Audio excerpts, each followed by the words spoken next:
everybody. Welcome to the Sunset Safari here with WildEarth. My name is James Hendry. I'm slightly flustered, of course, because Brent was supposed to start, and I think he either burned his vehicle to the ground or perhaps there's just no signal. My name is James Hendry. Like I say, on camera today we have Tebbs, who is draped in a wet towel because it is very warm still in the Lowveld, despite the fact that we have now passed the summer solstice. I expect the weather to become even hotter. We are heading in a due westerly direction, hoping to find a leopard that was seen this morning, a male leopard called Tingana, who many of you will know, a 9-year-old male, magnificent fellow, and he's in the far west of his territory now, so we'll see if we can go and find him. Brent is knocking about somewhere off to the east there on Djuma. Exactly what he's managed to do to his car, I'm not really sure. Anyway, he will be knocking about there. There were some wild dog tracks around this morning, so I'm sure he's going to try and look for them. He's being filmed by the inimitable drone commander Andrew Francis, and in the final control for her last evening here is Nikki Austin, and with her Louise Pavid. Now, it's just Louise, at least just Nikki. Louise is absconded as well.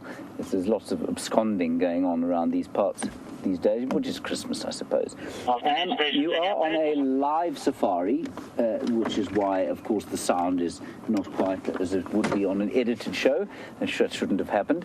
And so we'd like to hear from you. Anything you'd like to tell us, hashtag SafariLIVE, or questions at wildearth.tv if you're on the email. Anything you want to know about the area we're in, the animals we see, some of the trees we go past, an insect perhaps that you'd like to see. That's the general idea here. So that's what we're going to be doing. We're going to be heading east. Here we go.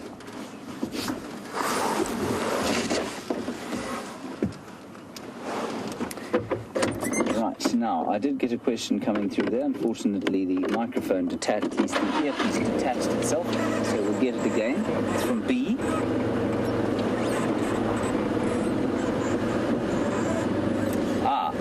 Now, B. Wilson, you were obviously with us on the Sunrise Drive, and we had to cut it short by about half an hour because of the rain. And you want to know how much rain we got, and did we get much rain? B. Wilson, we got very little rain. Well, I mean, there was enough to sort of stop us, but it went on for about 15 or 20 minutes, and then it kind of stopped and petered out. The sun came back out again, and the drought conditions persist, I'm afraid. So that's what's going on here at the moment. You can see if you look around, I mean, certainly if you look down the road there, there is no puddle, there is no kind of moisture, and I mean, it looks almost like a winter road. That sort of cap that comes with the wetness has gone. So, not much rain. And apparently we were chatting to a chap today, an ecologist in the area, and he reckons that this El Nino system that we have is basically holding the water off the coast. And then in about February it'll move across, and we should get a major dumping of rain in February time, which will not, it's kind of a bit late for the growth season, but it will, I mean, it's the kind of thing that this ecology is used to. So although it might look a bit dry and, well, by then it might be a bit depressing. I don't think it will, but it might be. Certainly it's nothing that the animals and plants and other creatures of this area have not had to deal with for millennia, so don't worry about that. So Arathusa is the little property to the west of Djuma, and we don't come here that often. I mean, we do spend some time here, so it is slightly terra incognito.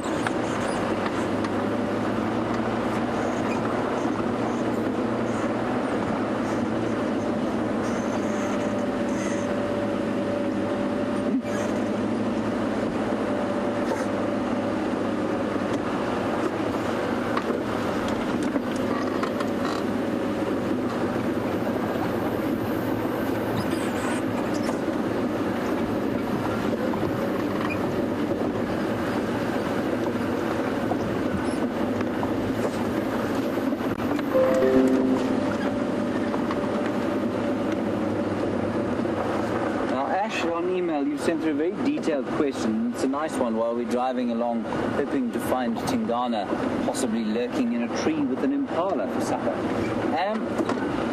Ashley, your friend who's just visited the Kruger up near the Punda Maria area saw two antelope or two animals there with malformed horns, one an impala and one a buffalo. And you want to know why this is. Is it some kind of genetic anomaly? Is it inbreeding? Is it just fluke? What is it? Ashley, it's basically just fluke. It's a sort of a genetic anomaly that occurs. I don't think inbreeding will have anything to do with it. It's like having square teeth. Some are born with straight teeth and some are simply not born with straight teeth. And while we have the facility to use orthodontists and that sort of thing, of course the animals don't. And so their horns sometimes grow a little scrap, so do their teeth. There's an elephant around here with a tusk that is totally recurved and comes back. Some grow out like that, and that's all it is. I think it's pure coincidence that they were both found up near Punda Maria.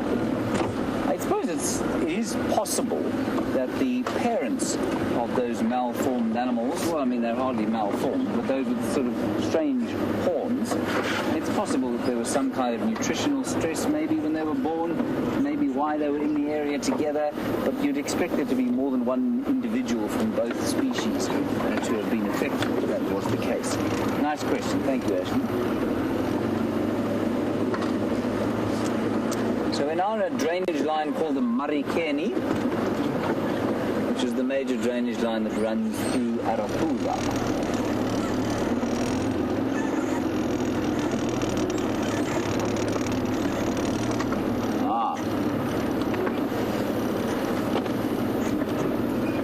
Cat in Florida and Smart Redhead very kindly wanted to know what had befallen my beautiful set of binoculars, last used by Field Marshal Erwin Rommel at the Battle of Tobruk in the Second World War.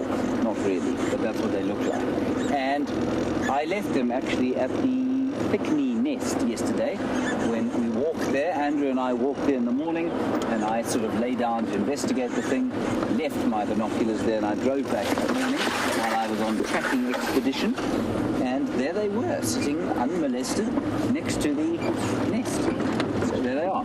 They're, as Scott said yesterday, he wasn't tremendously sympathetic because they're a particularly poor example of binoculars, but you see, when you leave them around the place like I tend to, spending excessive amounts of money on quality glass, well, I'm just not convinced it's worth it.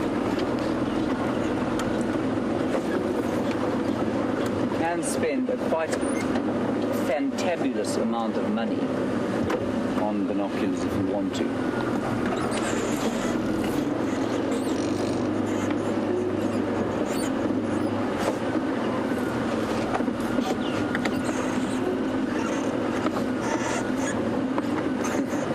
Hello, Noah. You say you're about to drive to Kansas City and it's going to take you 9 hours. I assume, therefore, that you're on the East Coast somewhere.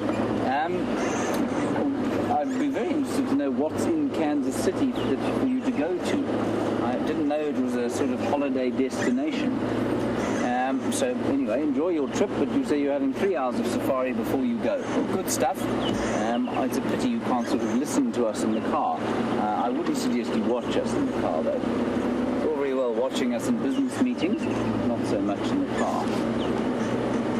Good luck for your drive, and wherever you're going, I hope it's fun.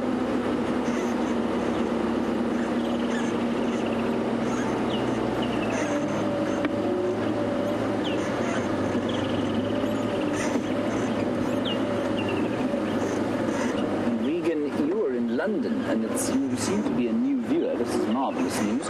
Regan, you want to know what time safari starts. Regan, safari starts at 4 o'clock in the afternoon, and in the mornings at 5 o'clock, and so where you are, that's 2 hours behind. So if you're really safari mad, you can get up at 3 o'clock in the morning and watch us start, and then in the afternoon, you have your lunch at work, go into a meeting, and just have the little Franklins, little baby Franklins. These are very skilled parents to have raised so many from their clutch. Little crested Franklins. So Regan will start at 2 o'clock for you in the afternoon. That will change as the season progresses, but for the next foreseeable future, that's what it'll be. These are little crested francolins, and I say they're very good parents because I think they only lay 3 or 4 eggs, and they seem to have all 4 little babies still with them. Marvelous. The adults, of course, can be fairly well. They're not. I mean, calling them poor parents is a bit mean. Very difficult to be a ground-dwelling bird and raise babies when your nest is on the ground and your babies are not safe in a tree somewhere in a little nest. Right, we're going to carry along here, see what we can see. I just want to tell you 2 birds that I can hear. I can hear a tawny-flanked prinia there going toop, toop, toop, toop, toop. Naturally not anymore. There it went. And then there's the grey-headed bushshrike, a beautiful coloured bird, green and yellow and orange, and with a grey head, of course. And the grey-headed bushshrike has a beautiful, soft, lilting call.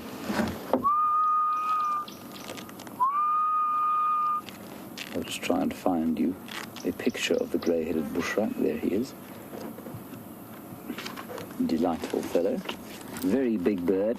And while he is very beautiful, he's not particularly nice to other birds. He's a shrike, of course, so he's a meat eater. And you can see all the shrikes have got that little tooth. You might just be able to see it in front of my nail there.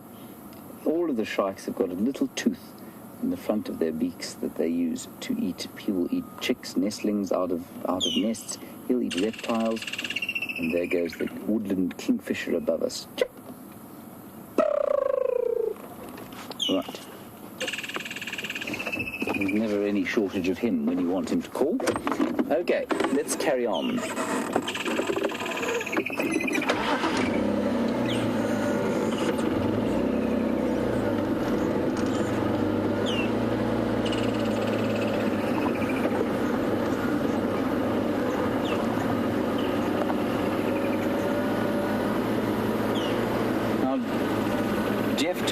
To know what the name of the property we're on now is. It is west of Djuma, like you say. It's not Chitwa. Chitwa is well to the south of Djuma.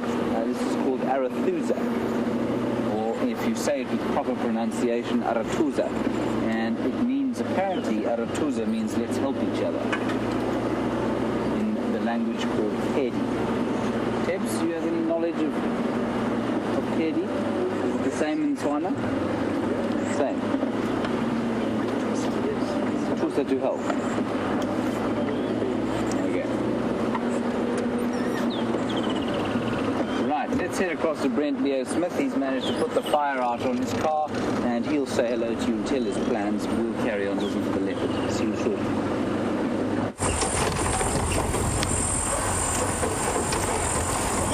Welcome to the Rust Bucket, aka Rusty.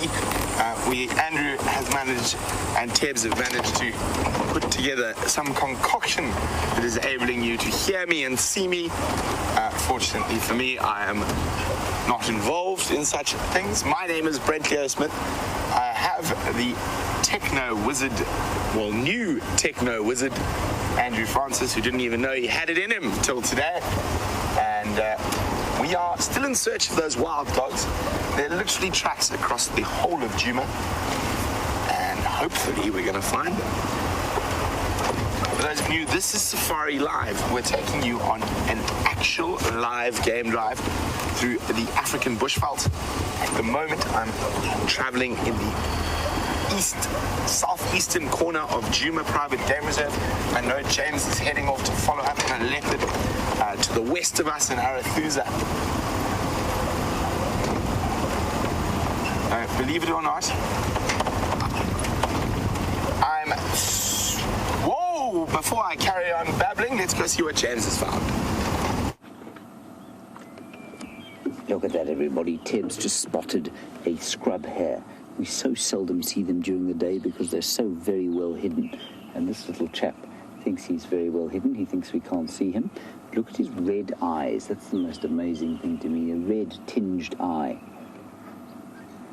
Look at the little nose going. Isn't he sweet?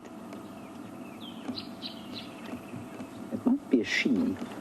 they are sort of, this is the sort of peak birthing time for them. So it's quite possible that she's a she. And I don't know if there isn't a little one maybe lying around there, and that's why she isn't lying in the bush itself. They have 2 little babies, I think, normally, called leverets, and they, unlike rabbits, are born precocial, a bit like ground-dwelling birds. They don't have the safety of a burrow like a rabbit does, and so they must be born able to run almost immediately. And so a hare's baby is much less helpless than a rabbit's baby. Alrighty, let's head back to Brent. We're going to carry on down here looking for the leopard, and I'll see you just now.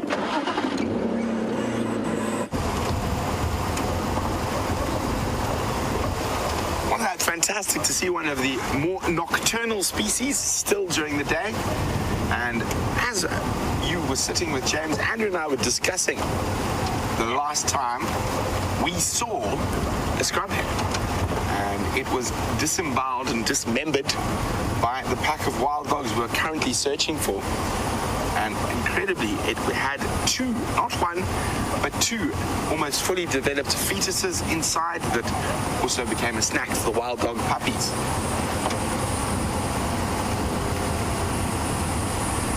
It is a blistery afternoon after a lovely cool morning.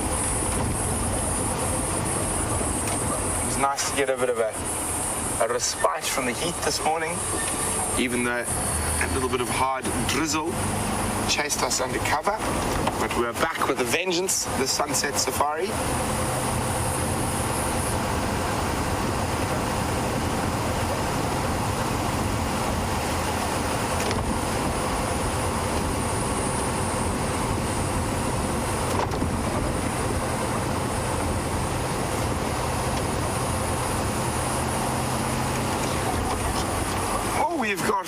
We've got a request from a southern belle, Jacqueline in Savannah, Georgia.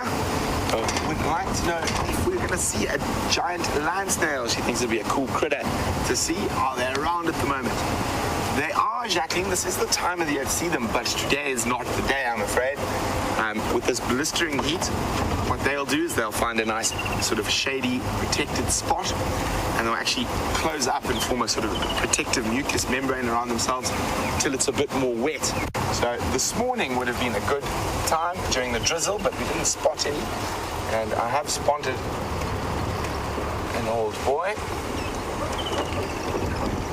Let's just try and figure where we can see him from. I can't see any others around. It looks like he's flying solo today. It's an old buffalo bull.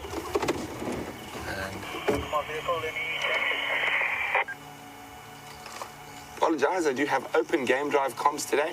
Oh, Andrew, hunting. Hunting what?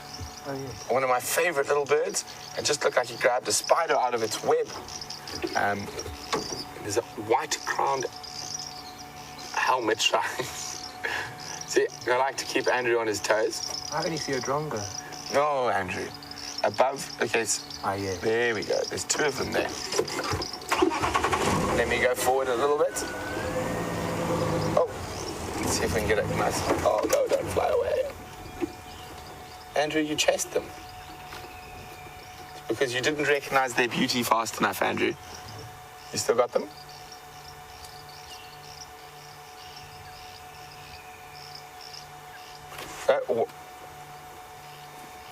White helmet shrikes, one of my favorite little birds, often referred to as the 7 sisters, due to the fact they are generally in flocks of 7, and they seem to be testing Andrew's camera skills today. But hopefully we'll get a nicer, closer view. That old buffalo bull is still sitting there, wondering what the fuss is about a few fluttering birds.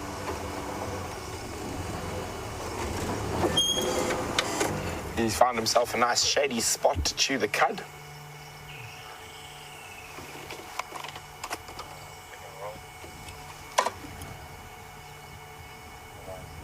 He's fast asleep.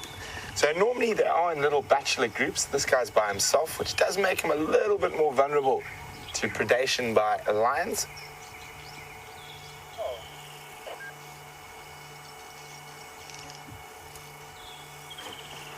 And we'll leave him to his afternoon siesta and see if we can try to figure out what happened to these wild dogs.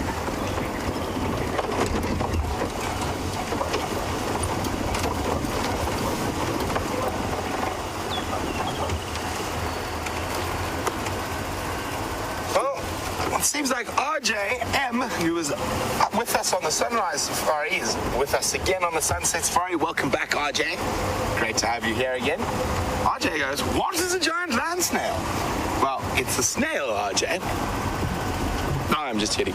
It's a snail, but it's massive. I mean, some of their shells can be sort of this big, and guess what? They are carnivorous. So they feed off other snails and other bits of decaying animal matter, or specifically insects.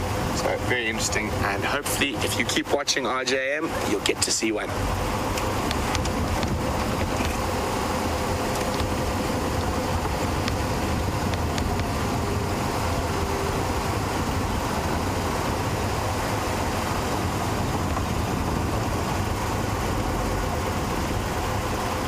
We've got Angela Pinto, who's watching on YouTube as well, says she's got a friend who's got giant African land snails as a pet. That is a first for me. I've never heard of anyone having a land snail as a pet. I know my gran used to encourage them in her garden to eat the snails that were attacking her roses.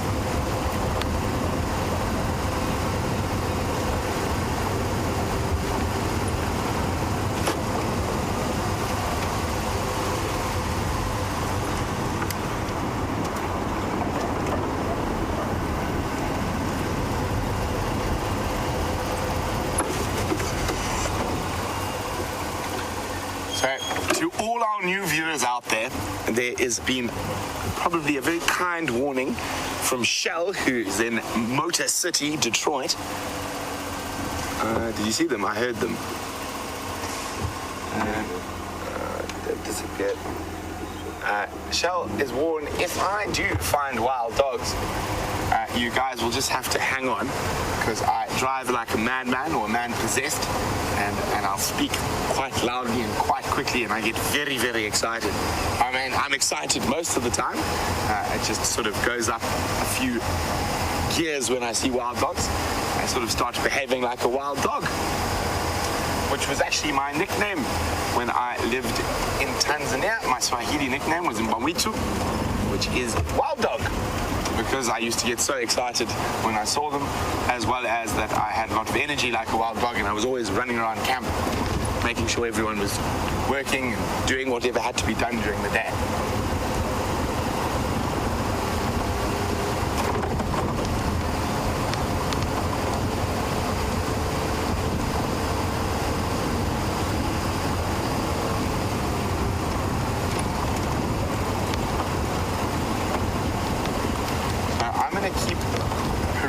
Area. There was tracks everywhere, all over Djuma this morning, and I'm hoping I don't find any tracks crossing out. But while I do that, let's just go have a look at what Commander Bond, the Christmas elf, is up to. Right, we are driving very slowly now into the west. I believe Brent Leo Smith just called me a Christmas elf. Well, I'm going to have to think of a suitable retort. A Christmas elf, indeed.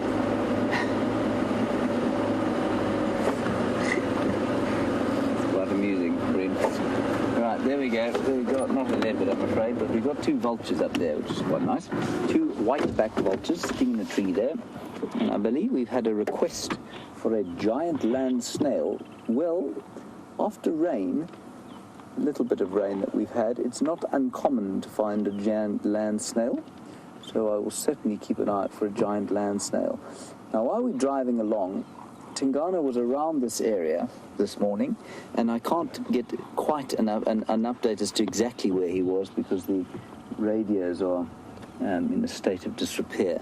Trying to, operate or fix a radio is a bit like trying to master black magic. It's not particularly easy, and there are no sort of studies that seem to help it. Anyway, we're going to drive around this general area. It's nice to explore a new area. I've been into this area once or twice, but it's really nice to kind of see it again. So that's the general plan. Those are white-backed vultures, one of 5 vulture species that we get here, and I think they're probably sitting on a nest. I don't think they're there because they've seen something dead. They do when they're sort of just roosting, or if they're looking at a kill, or if they're around a kill site, there'll normally be more than 2 of them, and they will normally be sitting in a dead tree because it offers a much more unimpeded view, of course, than those leafy trees. So then they nest in those sort of the tops of the leafy trees, and that particular tree is called a torchwood or green thorn.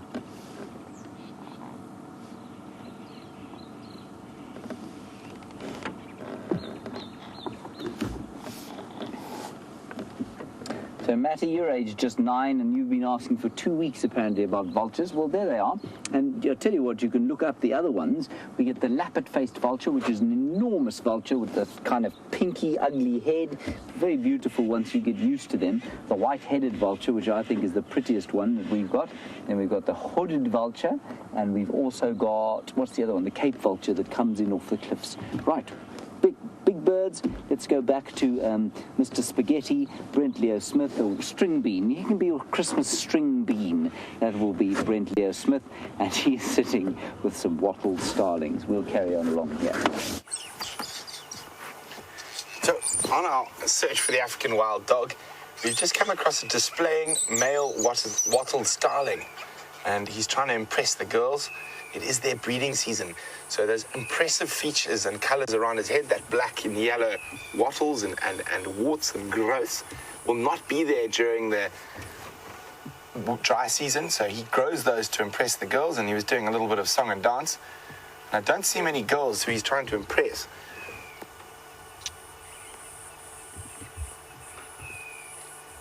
So, now he looks like he's got a little bit camera shy. But we're going to give Andrew another chance to save himself with white helmet shrikes, who I've just seen fly ahead of us. And this is it, Andrew. This is the pressure's now on you to find the bird. So he's just flew into here. And if they have flown off, I will forgive you. There they are. Oh, they're flying. Okay. You are forgiven. Oh.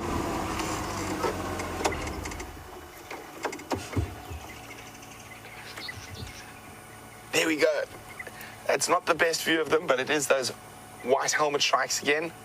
And hopefully we will get a better view. They are stunning birds.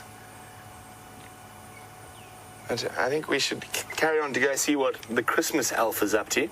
And Pat in Toronto agrees that James would make a very good Christmas elf. Now, the reason I call James the Christmas elf is that I haven't seen a grown man with so much excitement for Christmas. And we got our big Christmas food order, which we will be eating with great delight. And on the order was Christmas pudding. Unfortunately, all the Christmas pudding in Hoedspruit was sold out. And this morning he was absolutely distraught that we could only have mince pies and no Christmas pudding. And I think you should tease him a little bit about that. So let's go have a look what the Christmas elf is up to now. Yes, well, I was very, very angry about that Christmas pudding because our inestimable purveyor of foods, mostly not so fine, called Pick and Pay, failed to send a Christmas pudding. They sent 2 instant puddings, 1 chocolate and 1 butterscotch. Now, I don't know if you've ever been subjected to trying to eat an instant pudding. It's like eating sort of sugary gloop of indeterminate flavour, and it certainly doesn't come close to replicating the magnificence of a good Christmas pudding as cooked by my great Aunt Jill, which of course I will not be eating this year because I'm over here. And so I was rather hoping to replicate the tradition of walking into the room with the Christmas pudding ablaze to the tune of some bagpipes perhaps, And that, of course, is going to be difficult because you can't really set an instant chocolate pudding ablaze. Well, you can, and you probably should, but you can't then eat it afterwards.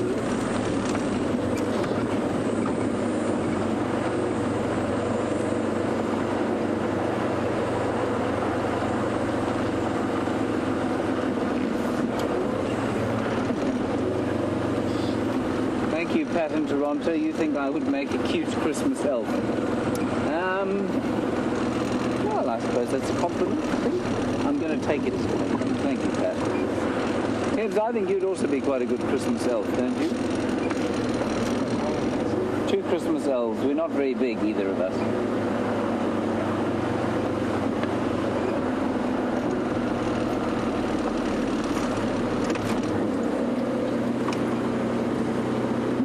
You want to know about our Christmas dinner and who's going to be there and what it will be like. Well, until very recently, Brent Leo Smith was going to be there, but I've now disinvited him because he's called me an elf. So he will be having Christmas on his own in the Mulwati drainage line with a bread roll and a piece of cheese if he's lucky. The rest of us are going to be having ham, a roast chicken. This will be prepared by, oh, look at the beautiful grey-hooded kingfisher. This is stunning.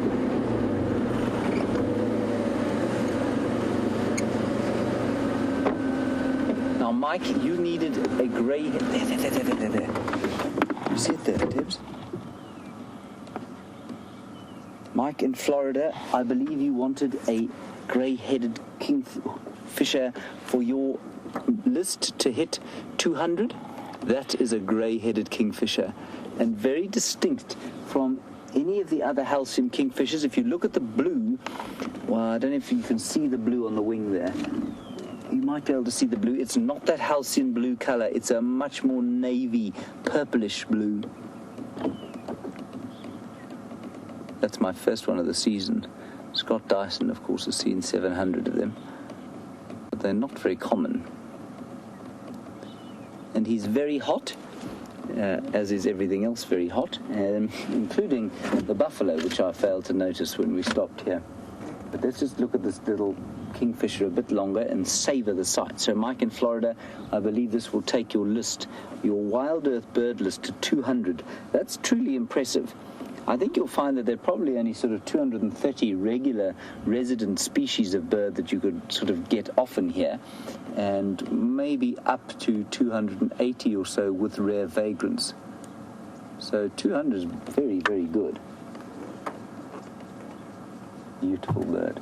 Right, now, Tibbs, what I'm going to ask you to do is swing across to the pan over there, and you can see there's a buffalo staring at us, wondering what on earth we've stopped for. And that is a very old fellow, that. You can see his horns are very mangled. And they're kind of, that keratin sheath on the top of them seems to be wearing very thin. And they're blunt on the end. Yeah, I think he must try and find some friends he can hang about with. And failing that, he needs to avoid being around any form of lion.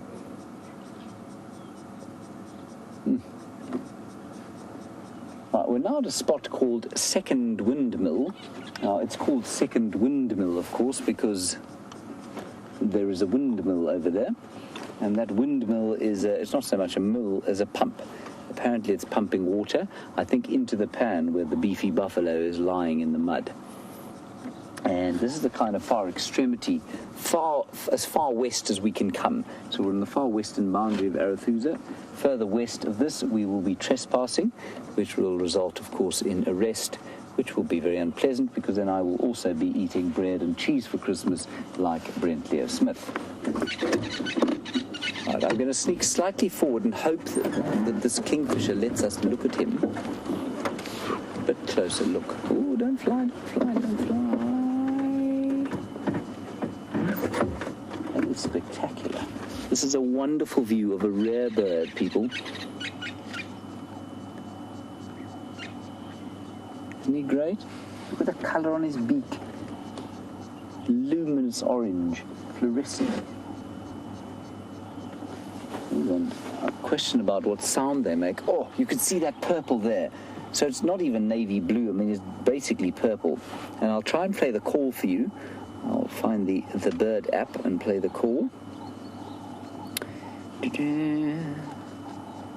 King? No, not Shrike.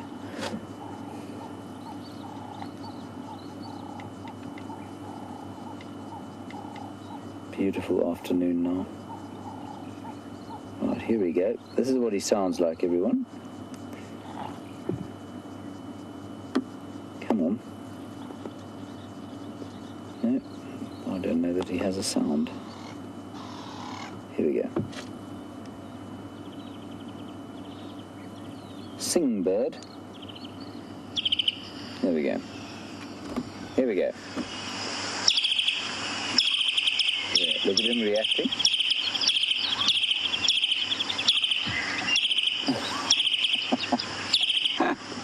He's very confused. There, he's calling, that's him calling. I'm just going to keep playing and see if he doesn't come back here. He's flown off into a tree there, Ted, but he's very far away. I think he'll come back. Here he comes, here he comes. No, he's flown away, he's taken fright. Come on, bird, come and defend your territory. There's an intruder. Anyway, that's the grey-hooded kingfisher. I don't want to abuse him too much. Let's leave him be. That was very cool. You can hear him going now.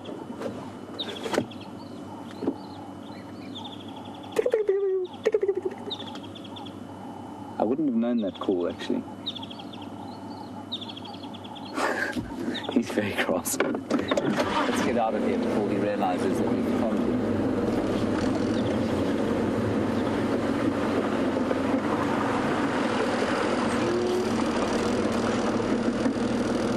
Another beefalo over there. Here he is. So I'm glad this old fellow that we first saw has got a friend.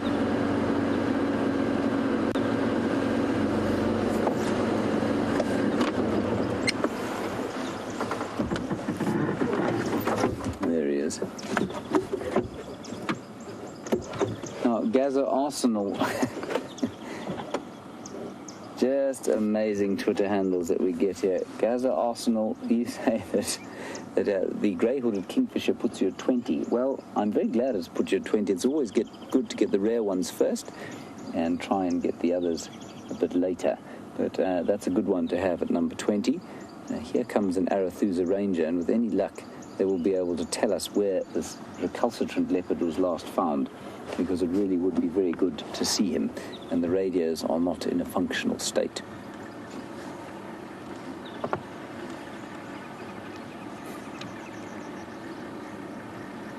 Hello, Randall on YouTube. You want to know about kingfishers and why they're called kingfishers? Well, a lot of them actually eat fish. I'm just going to ask a question of this fellow quickly, and we'll head across to Brent, and I will explain the kingfisher thing just now.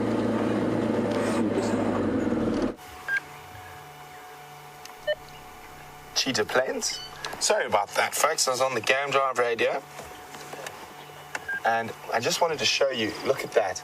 That is all that is left of the Buffalo's Hook Dam. Tiny, tiny bit of water. Now, there's still a lot of moisture and mud underneath there, but I think the test will be to see if by New Year, we're going to be able to walk across it. I think I should challenge James.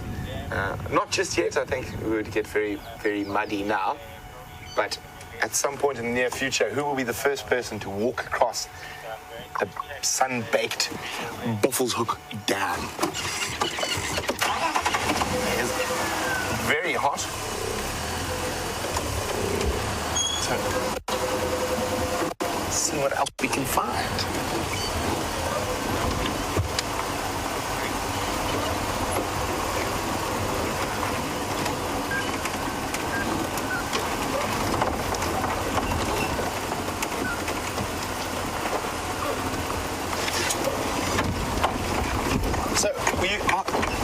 very fortunately garnering a lot of new support and new viewers. And one of those is David Russell. Welcome, David. And David would like to know, when did this wonderful show start? David, I know it was discussed on the Sunrise Safari, but oh, hello, little guys. As far as I know, the first show was in April 2007, with only a maximum of 80 people being able to watch the show. Obviously, times have changed, and we're sitting here with a nice little group of Vervet monkeys. They always look guilty, like they've just done something wrong or they're about to do something wrong. And also, I haven't played this game for a while, and I want to see who out there is on top of their old animal collective nouns. What is the original colonial collective noun for a group of monkeys? It's quite a strange one, I do warn you. And you can send your answers through on questions@wildearth.tv or use the hashtag SafariLIVE on Twitter. What is the original colonial collective noun for a group of monkeys? So what I think they're probably doing in this knobthorn tree is there might be some very new little seed pods coming out. This would be quite a delicacy for a little vervet. Andrew, do you need me to move anywhere? Are you happy? Now, this is a good sign for us. Monkeys are incredible, have incredible eyesight and incredibly good at spotting predators.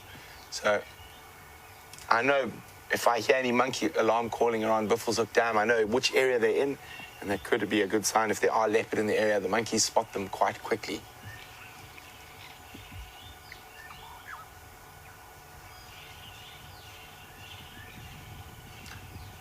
Okay, little monks. Keep a lookout for a leopard for us. And it seems like the Christmas elf's Christmas has come early. Let's see what he's got. Well, I don't know what Christmas coming early, but certainly a pre-Christmas present.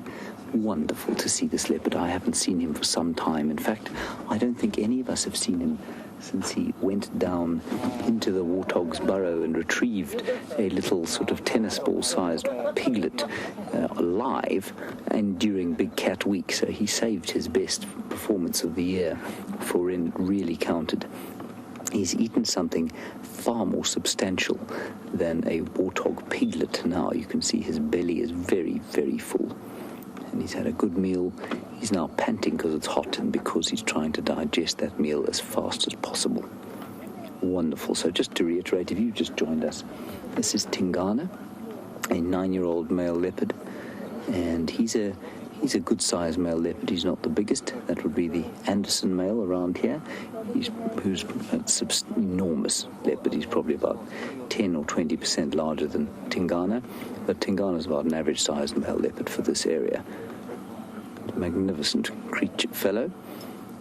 And Maggie, I believe you're in Western Australia. You say you've had a tough time. Your cat's been ill this week, and you were hoping for leopard to make you feel better. Well, I hope this will make you feel better. There's Tingana. He's not ill at all. He looks to be in fine fettle. And the last time I saw him, actually, he had a nasty limp, I think as a result of some very vigorous mating that he and Karula were doing. And that seems to have healed quite nicely if he's hunting. I haven't seen him walk, but if he's hunting so successfully, it certainly can't be affecting him at all. Oh, look at him. There he goes.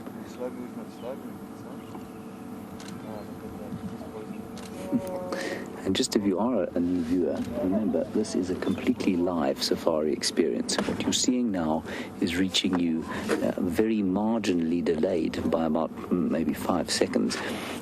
After we're seeing it, you're seeing the same thing. So it is completely live, in high definition, out of the Kruger National Park, or the western fringes thereof. And that is a magnificent male leopard, to my mind, the iconic cat of Africa. They are the most powerful cats.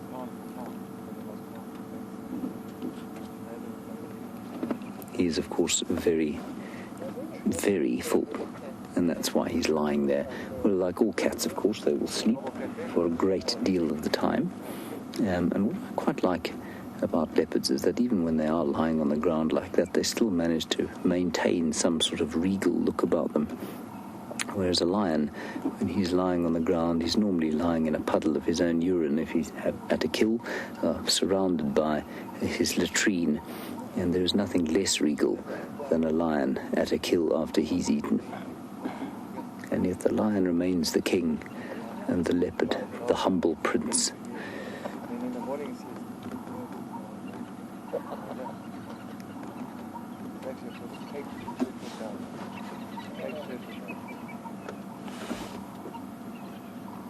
So, as I said, Maggie, I hope you enjoyed this leopard and that it eases your pain and your cat's pain. I hope she's watching too.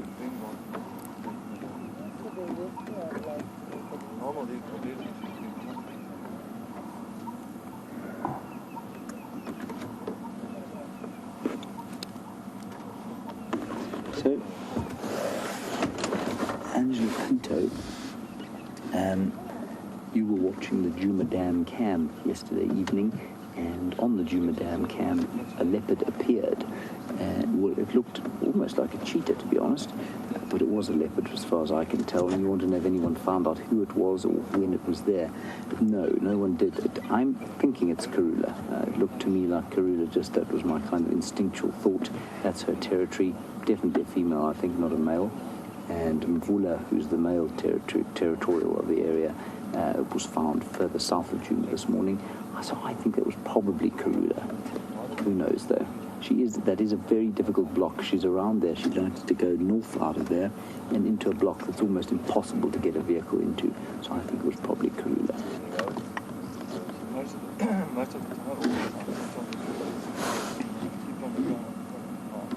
It is very hot, of course, and that's why the leopard is not going to be doing a great deal at all. And I'm sure there are many of you who are very, very happy to see this fellow. I know I am. We will just sit here for a little bit. I don't want to move too much at the moment because he is going to, he will move every so often. They tend to get quite uncomfortable lying in one position for too long. So although there are some leaves covering his face, I will move. Let's just sit for a little while and then I'll move and see if we can't get a better view.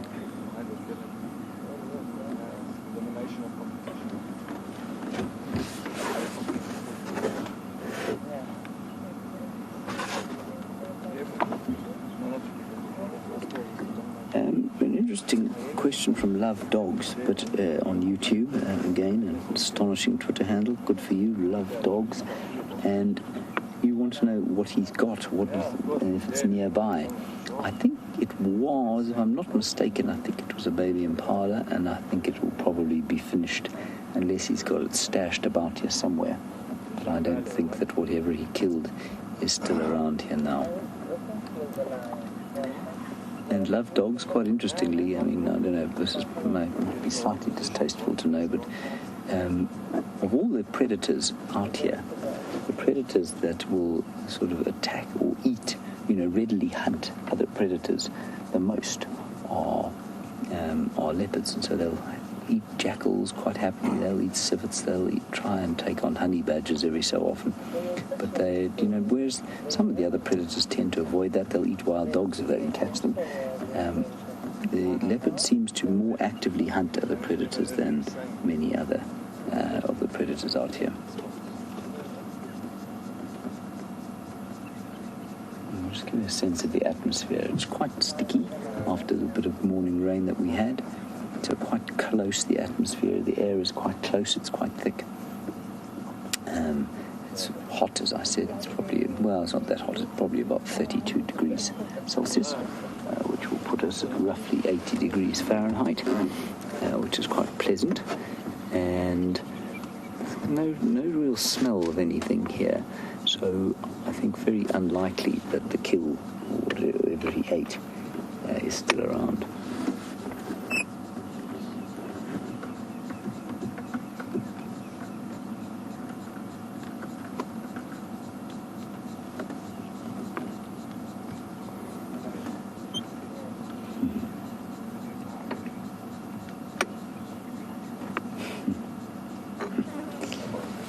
wonderful comment from Sean in Secunda. You're going to come up to the Kruger next week, you say. That's a good time to be in the Kruger.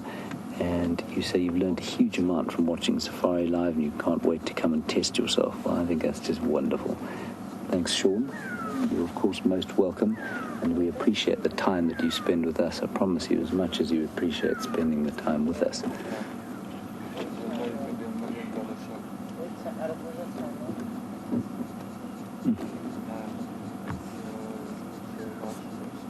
So I think we'll probably spend most of the afternoon sitting here with him. I don't suspect he's going to get up and do anything particularly action-packed, but he is a magnificent fellow. So we'll sit here for a while with him. And just to reiterate, if you do happen to be a new viewer, you are welcome to ask us anything you like, well, within reason, of course, about the animals that we're seeing. And just remember, there are no stupid questions. There are plenty of stupid answers, many of which I've given by mistake. But if you want to know, you might be a first-time viewer who's never seen a cat like this before. You might even know what it is. Please feel free to ask us anything you like.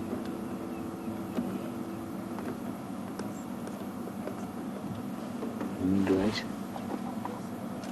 That bush is just in the wrong place, I'm afraid, and I can't get around it because there's a huge stump in front of me. So we're just going to have to put up with him through the bushes. Now, one of the questions, of course, people ask very often is how close do we get and how is it possible that we're able to get so close? See, as you can see, he's not comfortable. He'll keep switching around. We're sitting roughly 10 meters from him, 33 feet or so. And he's not even paying us the slightest bit of attention. A lot of people mistake that for some kind of sort of tameness, like the animal is tame. He's not tame at all. If we got out of the vehicle, he would react immediately. Probably disappear off into the drainage line. If he was cornered, then he might push home and attack, neither of which we really want. But you'll find that they become so used to the vehicles that you can drive up and down around them without affecting their behavior at all. That, of course, is the most magnificent thing out here, because we can watch them behave completely naturally while they just ignore us. And that's the way to really learn about animals, to be around them for extended periods without actually affecting their behavior. Oh, he's exhausted. The beautiful golden color on his back. That's lovely. Now, Tingana, interestingly, comes from the far, far south of the Sabi Sands.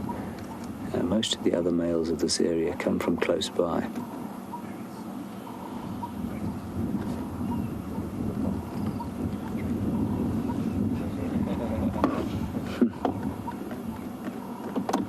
Eric, on Twitter, you say this is your first time seeing Tingana. Well, I'm so glad we've got to show him to you. He's right on the western fringes of our traversing area, so I think we're quite lucky to have found him here. And, well, I don't want you to think that I tracked and found him, because I didn't. I was told where he was, so that's how we're here. Eric, yes, a wonderful early Christmas present for you, and I hope that you will see him quite a lot more over the coming months, and some of the other male leopards that we have knocking about the place.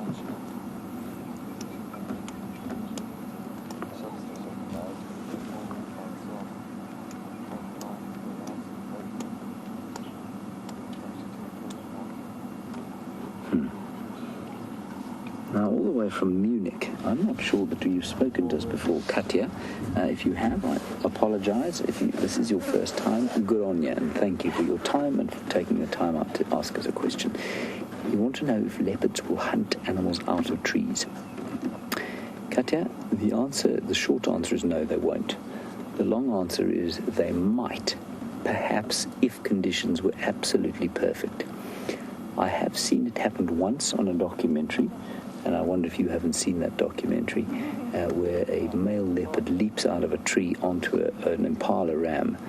Now, I subsequently heard that shot was set up, so they knew where the leopard was, and they herded the impala ram towards the tree, and then the leopard jumped out of it. I've certainly never seen it. I don't know anybody who has seen it. I don't see why it shouldn't be possible, but you'll find that animals are very vigilant about what's in the trees, and leopards, you know, they seldom actually hide deep in the foliage of trees, and if they are deep in the foliage, it's quite a risk to leap out of a tree onto an animal rather than to stalk it. So that's the long answer, Katya. I'd say it's highly unlikely, certainly not impossible.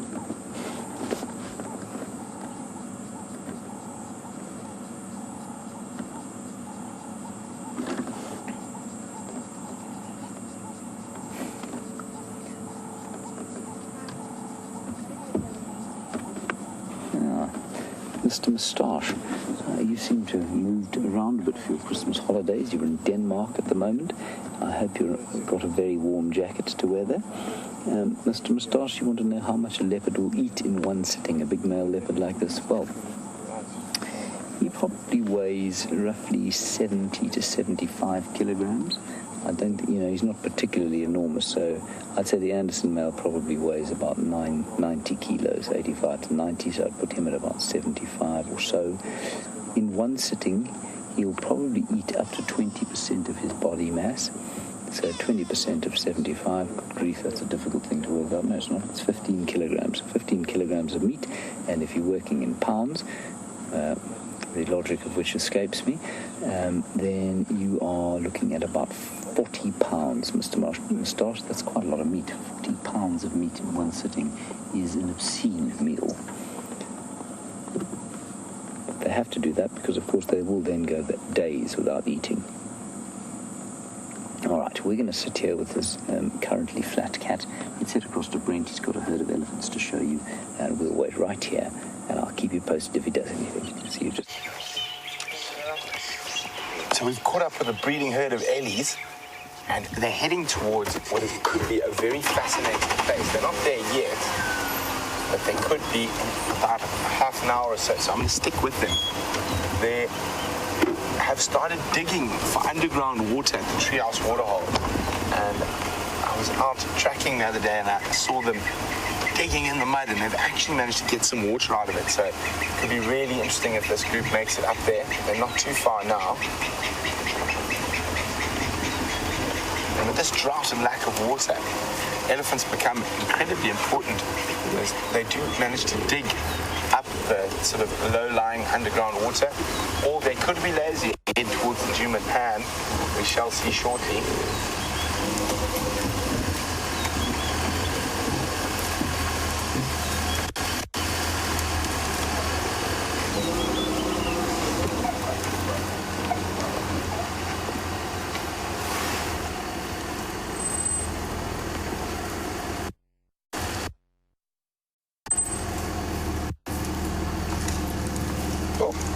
Sorry, little one, give it a bit of a fright. Hello, Mama.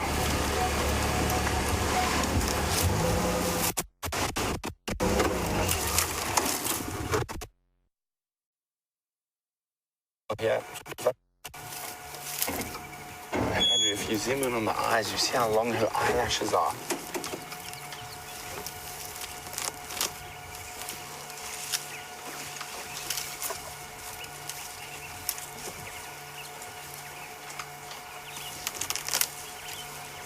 See the ears flapping a lot.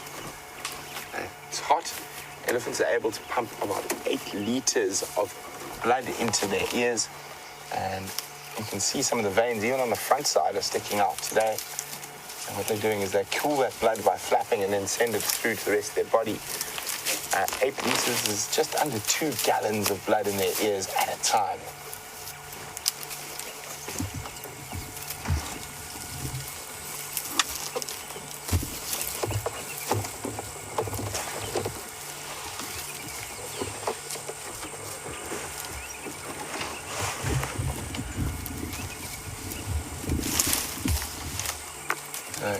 The ellies we start moving big distances at this time of the year, especially with the drought between water and food.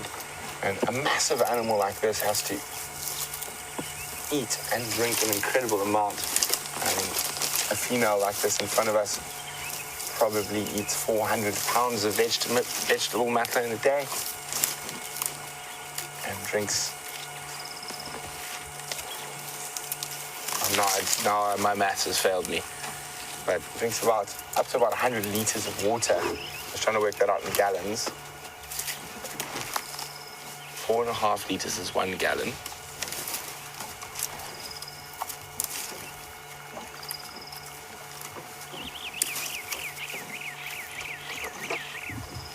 So about just over 20 gallons of water a day.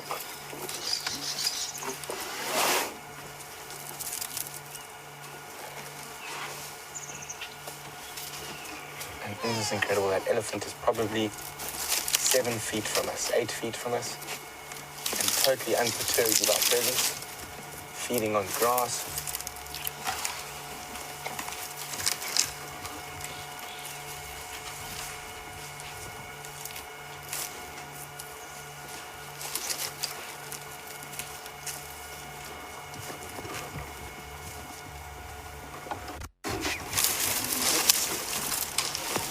Let's just try to get the view.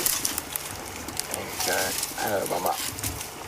Well, it seems like lots of people quite happy to have the Ellies here. Smart Redhead says we've made her day, and Pamela said all she wants for Christmas is an elephant. Well, hopefully we'll be able to produce elephant on Christmas as well as today. So, Pamela, early Christmas present for you. Busy feeding off a buffalo thorn at the moment. One of the few evergreen tree species we get in this area. A very important food source for a lot of animals throughout the year.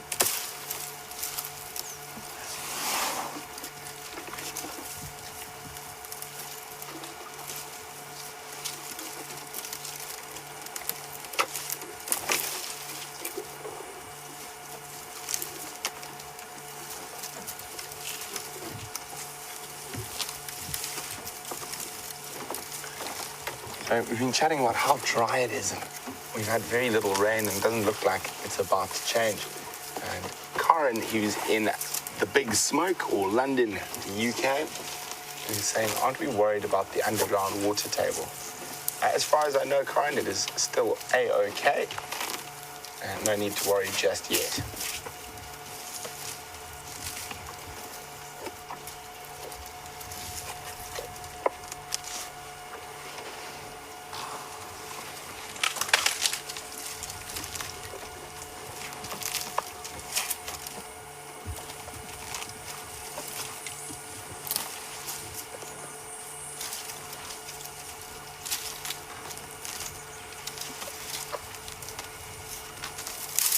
So we're looking at one of the biggest land mammal in the world. And Smart Redhead said her parents went on safari to Kenya and were told that the elephant is the king, so to speak, and she would like to know, is this regional or is it throughout Africa? So there's that whole myth that the lion is the king of the beasts. By no means. The most dominant species out here is the elephant, and I think that's what they're referring to there. So the true sort of king of the bush is the elephant, being much bigger and stronger than anyone else, and lions will generally run from them. So we've got a few little ones coming out, and a female, some really nice long tusks, big female as well. Isn't this just the most wonderful scene? And here comes a naughty little boy at the back. And it looks like he belongs to that tall, long-tusked female.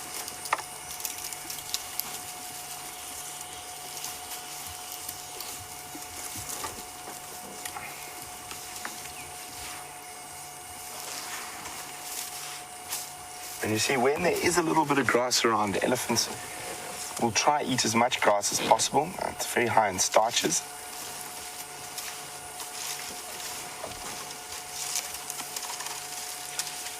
So we're going to stay with these Ellies, but while we do that, let's go have a look at the Christmas elf and his leopard. And there Tingana has picked his head up, magnificent leopard that he is, And one of the things, of course, that a lot of people who've never seen a male leopard before don't know the difference between a male and a female, well, other than the obvious, which you can see. First of all, a male is much bigger than a female. He's much thicker set. He's got a much bigger head. His neck is thicker, and that's because he's exhausted. He engages in a bit more fighting than the females do, and of course testosterone, as we know, will build muscle mass. There he is, breathing very heavily. So the most noticeable difference between a male and a female is the size.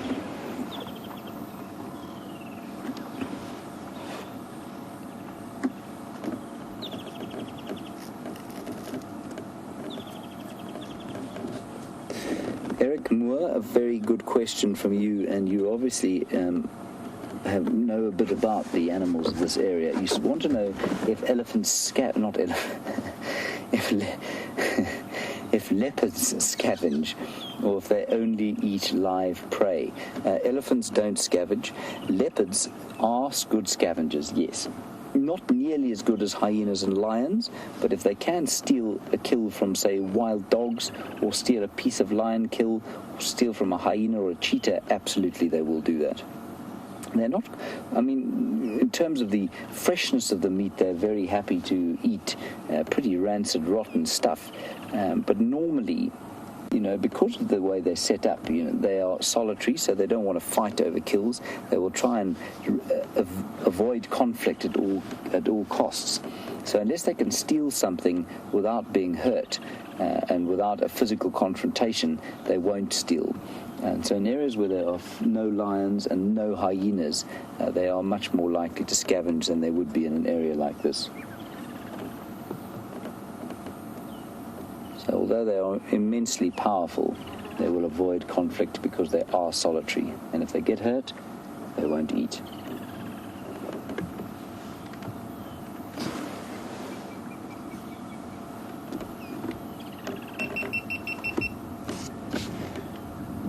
Now, in terms of their diet, of course, they will, like I say, they will scavenge a bit, and in this area their main food would be impala and probably small antelope like steenbok and duiker.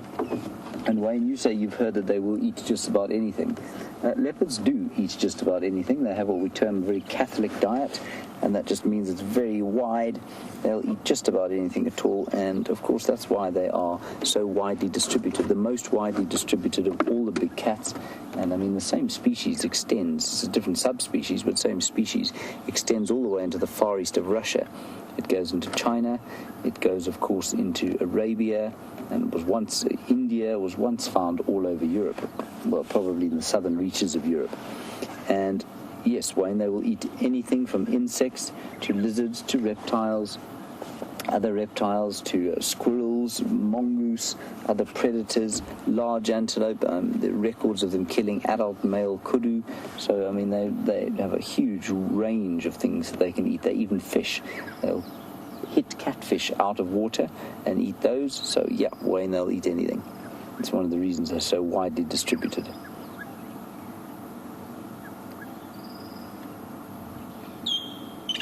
Yeah, you can hear the other kingfisher, the woodland kingfisher. And I can actually hear that. I can hear that grey-headed kingfisher going brrr, brrr, brrr, brrr, off in the distance. That's not him. That's the woodland. And then, Randall, just to get back to your question, just to sort of round it off there, you want to know why they're called kingfishers. They're called kingfishers because many examples of kingfishers do catch fish. Now, they hover above the water, leap down into it, and then pull fish out, or they hunt from a perch like the giant kingfisher. So the giant kingfisher, the pied kingfisher, the malachite kingfisher, there's another one too, but its name escapes me briefly. The pygmy doesn't eat fish. The pygmy is not much of a fish eater, nor is the woodland kingfisher, nor is the brown-hooded kingfisher, nor indeed is the grey-headed kingfisher, although the grey-headed apparently will eat fish and frogs. So those three, malachite, pied, and giant, definitely eat fish. I'm definitely leaving one of the fish eaters out. Get my book out.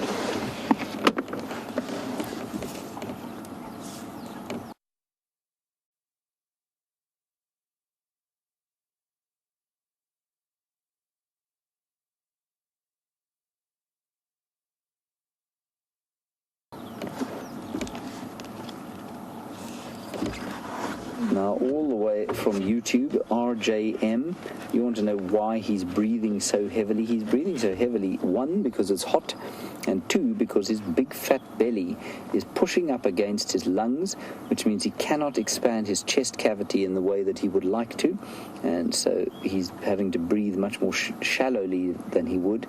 And what that does is that it oxygenates the blood apparently around the stomach very nicely, and it helps him to digest that meat as fast as possible, so that if he had more meat, he could ingest more as quick as possible, and also so that his belly doesn't become a hindrance if he needs to get away from something quickly.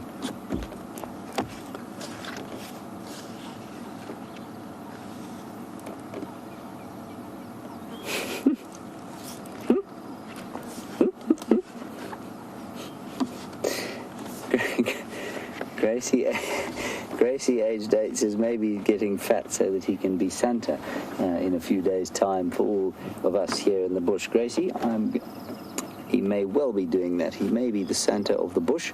I think he's going to need a bit of a beard for that first, though. But it is well possible, Gracie. And you say you hope that Santa brings us all lots of fun things, candy and toys. I hope I get a toy from Santa as well. I'm getting very tired of getting adult presents. And not nearly as exciting as when you're a little one and you get these magnificent things to play with. I think somebody gave me socks once for Christmas. I immediately stopped speaking to them.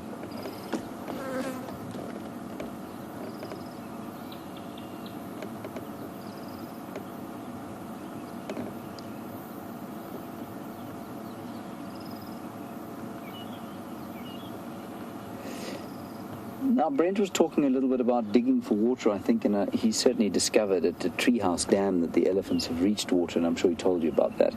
And Ramey, you want to know if the whole of the Kruger Park is suffering from this drought. Ramey, I'm not convinced, as some are, that we are in the throes of a massive drought. Yes, it is dry. Yes, it is drier than it would be normally at this time of the year. I don't think the animals are having an enormous suffer at the moment, so I don't think it's a train smash yet. It may get to that stage. But the whole Kruger Park is in the same position, yes, absolutely. Nowhere has they had... it's because last year was also a below-average rainfall year, and that means that the double effect of the late rains this year will be very keenly felt. The groundwater will be shallower than it is normally. These areas like this clearing, where there are grass seeds waiting dormant in the soil, they won't sprout if there isn't sufficient rain, and so these sorts of areas will become drier. You'll start to notice a drought at the end of the so-called wet season. That's when we'll start to feel it. I don't believe that the animals are suffering at the moment. And so, yes, while it is drier in the Kruger than it is normally, certainly I think if we were farming, it would be a nightmare, and certainly many of the farmers in the country are having a really rough time at the moment because the rains have been so late. But in this particular area, because it's a natural area, the ecology, like I say, the animals and the plants and all the other bits and pieces that make up this ecosystem are quite used to having droughts every so often. And so, yes, there will be some die-off, I'm sure, if the drought lasts, but the ecosystem itself will remain completely intact.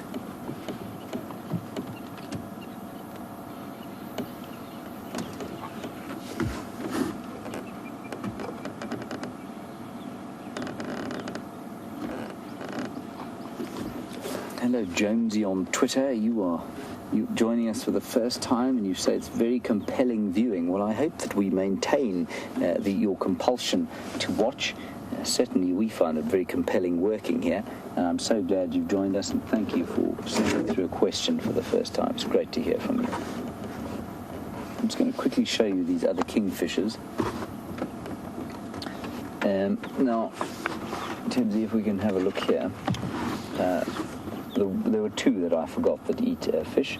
One is the mangrove kingfisher, which of course doesn't occur here, owing to the fact that there are no mangroves in the Kruger National Park, which is unsurprising. It looks almost identical to a woodland kingfisher, but not quite the same. It doesn't have the black underbeak like that. There's the grey-headed. He doesn't eat any fish. They will eat... It says occasionally catches fish, like I said, so they will eat some fish. Then these chaps, there's the brown-hooded. We get him here. He doesn't catch fish. There's the striped. He doesn't catch fish. There's the pygmy. He doesn't catch fish. Then we get the half-collared, which is a fish catcher. And the malachite kingfisher is also a fish catcher. So both of those catch. And just to reiterate, that's the very rare one that we saw earlier, the grey-headed kingfisher. And you can see also these guys are called the halcyon kingfishers, and halcyon is the generic name, and a halcyon, if I'm not mistaken, is the colour of blue that these kingfishers have on them, and that's why they're called the halcyon kingfishers. And the grey-headed has a very different halcyon kind of colour compared with the others. Right, those are the kingfishers. Back to the leopard.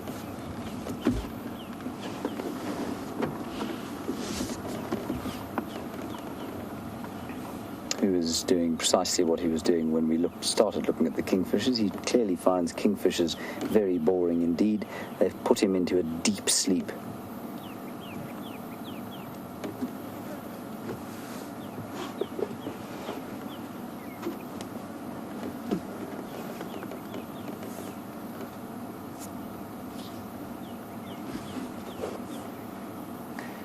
Now, of course, I will always answer a question from the greatest Twitter handle that has ever been created, James Hendry's fan. You want to know why it is that lions live in prides and leopards do not, basically. What is the advantage to living in a pride? There's some debate over that, and I mean, the debate stems from the fact that a single lioness is probably as successful at hunting food as a group of two lionesses, and more so than a group of two lionesses, and probably the same success rate as three lionesses together. Over three, yes, they become more successful with the larger prey. So we don't think that it's evolved as a strategy to catch food, because they're highly competent hunters, exactly like the leopards, when they're on their own. So why else would they do it? Well, if you're not looking at food, then often you're looking at reproduction, and maybe there's a reason behind, the pride structure helps with reproduction in some way. What it does do, because they're the apex predator, and I think their numbers are basically only kept down by other lions and a lack of prey, the incidence of sort of intraspecific competition and intraspecific conflict are probably higher than they are for some of the other animals. And we think this is maybe why they now live in pride. So it's for extra security, basically. It also apparently look at him. You've got a domestic cat. That's exactly what you'll see with a domestic cat, of course. And while he looks very cute, you don't want to be going over there to give him a tickle, I promise you that. So, we think it's got the pride structure's got something to do with security. It helps them to beat off rivals that might come into their territories and then kill the cubs. And I think it also helps to protect cubs from infanticide, which of course in lions is a major thing. So that's a basic and not particularly comprehensive answer of why lions live in prides and why we think they live in prides, but it is the source of some debate, and it probably has a lot more to do with security for reproduction and for cubs than it has to do with hunting, although they are obviously very cooperative and highly successful cooperative hunters.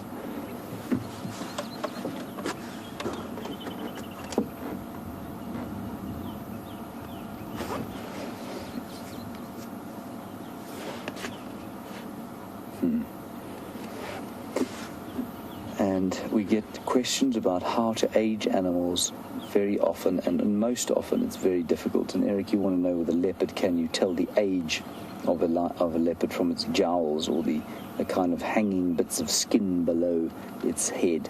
No, the short answer is no, Eric, you can't. That said, if you look at a leopard like Mvula, who is 2.5 to 3 years older than Tingana, his face does look substantially more haggard. But, I couldn't tell you whether that was always the case or whether it's just because he's getting a bit old now that he's got a bit of a haggard-looking face. The best way to age a leopard is from watching it and knowing it from birth. That's how we know exactly how old these leopards are. You can do it from body condition, and you can guess the age from body condition, so you know that a male leopard in this area will seldom live beyond 13 years. So if we look at Vulture, who's approaching his 12th birthday, he's starting to lose muscle mass on his hips. You can see his hips are starting to stick out. He's getting very jowly around his jowls are starting to look, they just look like an old man's jowls, basically. Whereas Tingana still got beautiful condition on his hips and his back legs. His hind quarters are in immaculate condition. He's in his prime still. But we can only tell his age because we know where he's from. We know, we know when he was born. With lions, it's a bit different. You can tell from their noses how old they are.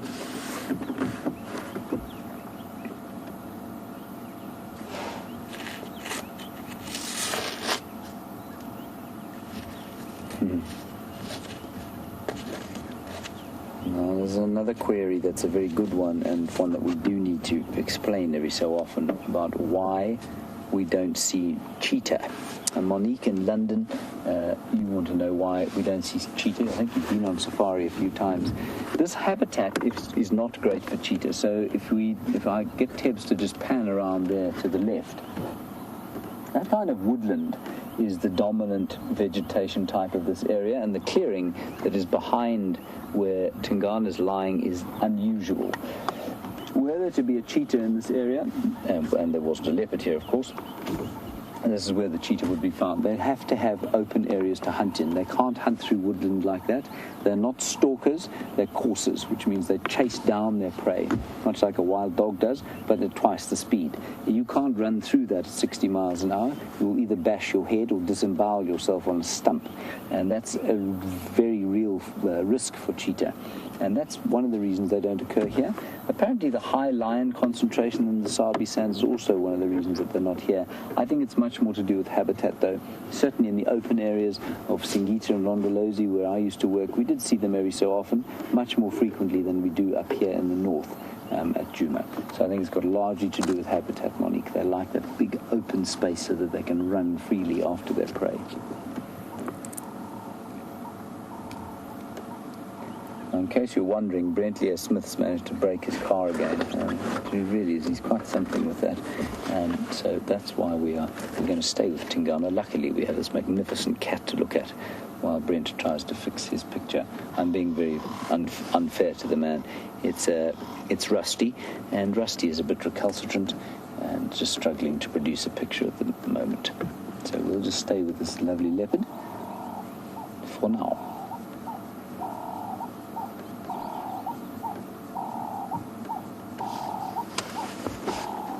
Hear the ring-necked dove calling in the background.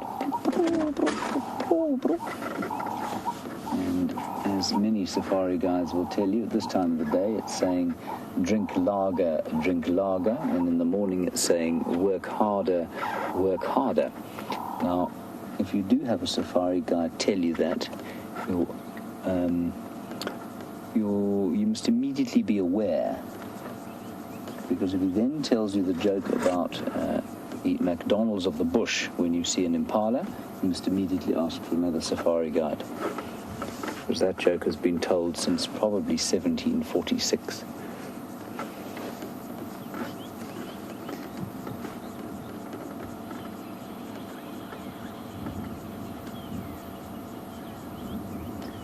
He's not doing a great deal. What I want to do is just go around the corner here. There's another little pan of water, and let's just go and see if there isn't anything drinking there. And there's another one just down the road there. So we're going to go there, and then we'll come back to this area and see how Tingana is doing. Don't go anywhere, T-Dog.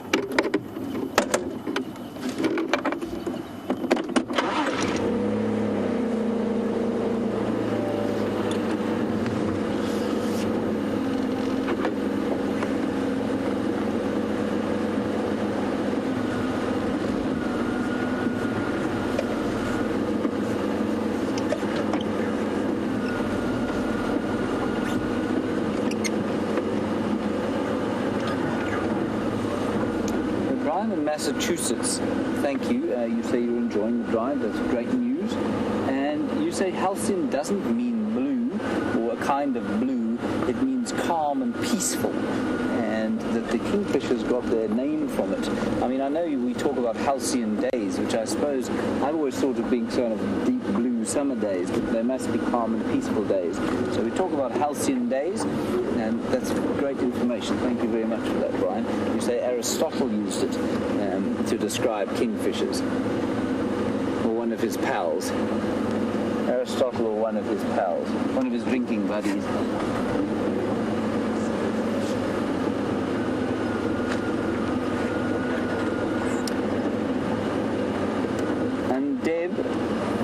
The Pete's Pond feed from Mashatu in Botswana, and you want to know if we get pied kingfishers here. Deb, we do get pied kingfishers here, but they only occur over permanent water where they can hunt. And they're the kingfishers that hover like this above the water, and then they dive down and grab fish out of the air. Not out of the air, out of the fish don't fly. They grab fish out of the water. Here are these two old buffalo bulls. We'll just have a quick look at them and then we'll go back to the leopard.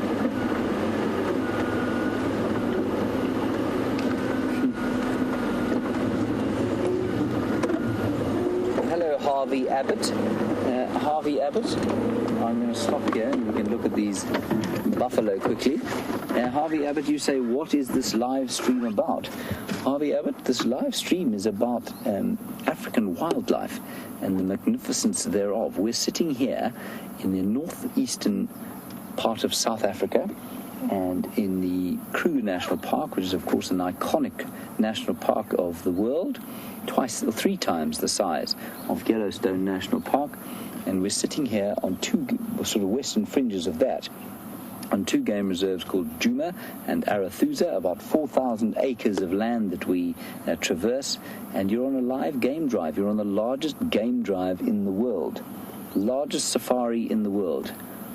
And we're watching some buffalo now, two buffalo bulls lying in some water, completely live. Well, they're obviously alive, and you are live with us.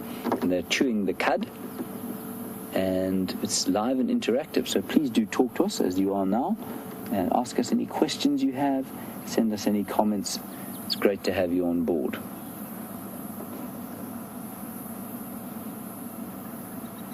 Two lovely buffalo bulls, very peaceful afternoon this, especially with the only predator in the area so full of food.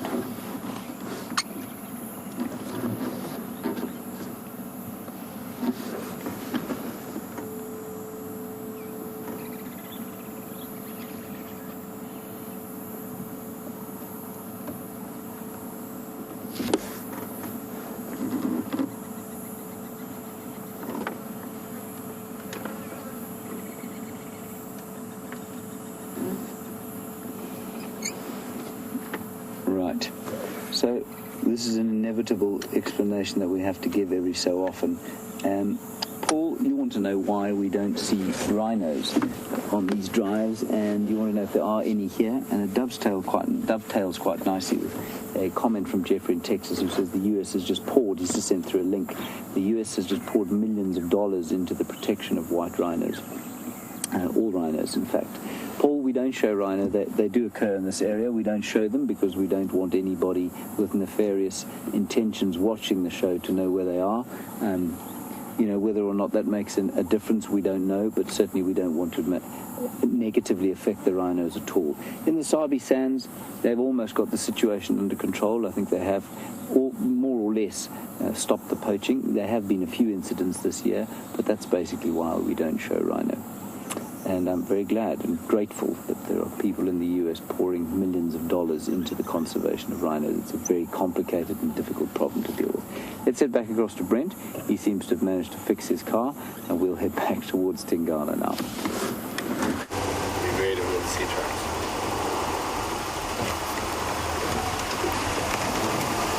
So Scott found some more wild dog tracks. He's out tracking. So he's in the bush behind me here, and we've just decided to come check if they've crossed this road junction. looking carefully into the deep shade. See if they're resting about here somewhere.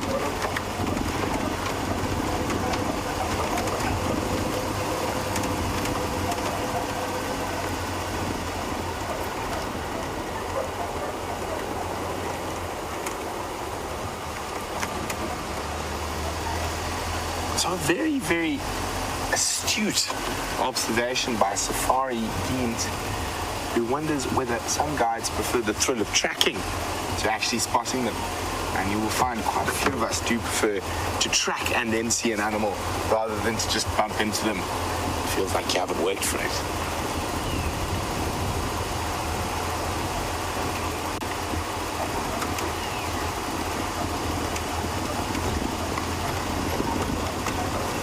Andrew, are you looking in the shade?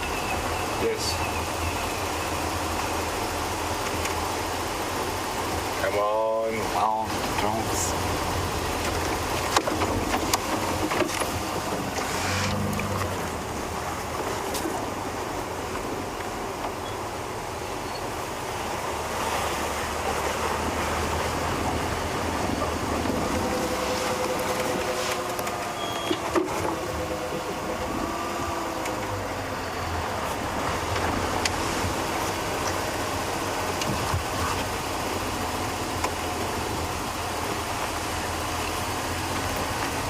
So we have a misplaced South African called Fiona, who's living in the UK.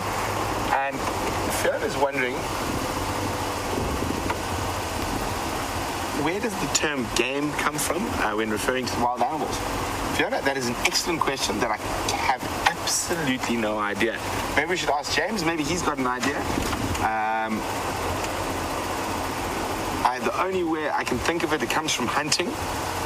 Big game, it's a game, hunting big game would be my guess, but I'm not 100% sure. Checking all the nice spots of shade.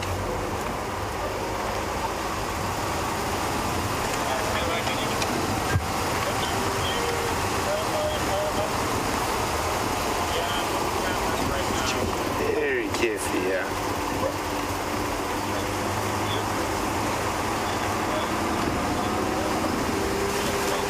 Andrew, make yourself useful. Spot a wild dog.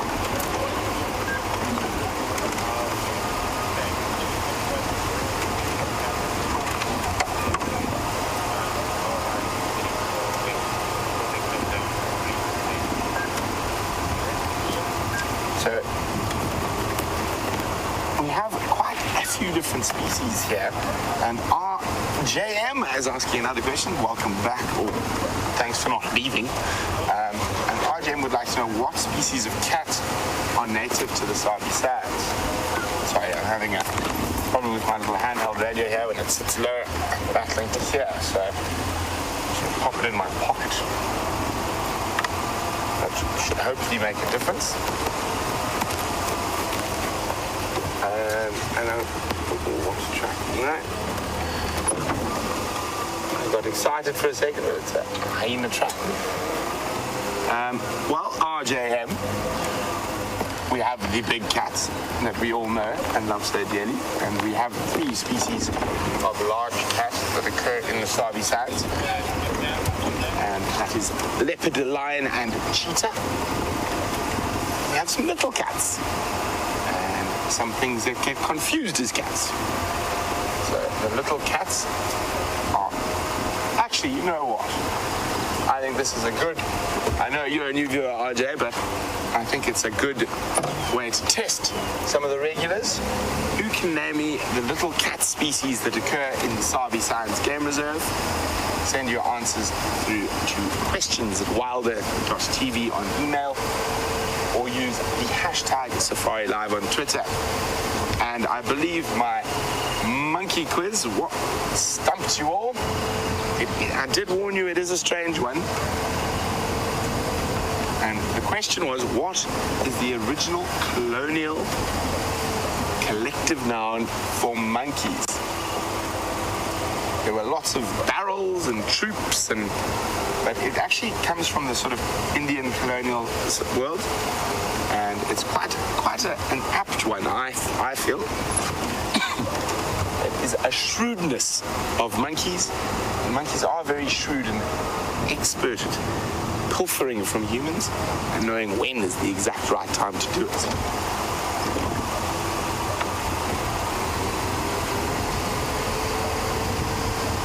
The reason we're driving so slowly and carefully checking. Oh, quickly, we're going to jump across to the Christmas elf, who's got a mobile leopard. There we go. Tingana's up, everyone. He is now marking his territory, and let's follow him and see where he goes. I'm not sure what he's going to do. Maybe head down into the drainage line. I don't think we're going to be able to get down in there now. At this angle, we might. He's marking his territory again. You can see him. And not so much marking his territory as relieving himself. Yeah, Tibbs, this is going to be a fairly unpleasant sight. I'd close your eyes if you're feeling squeamish. There we go. It always does seem to be something of an effort for the leopards to do what he's doing.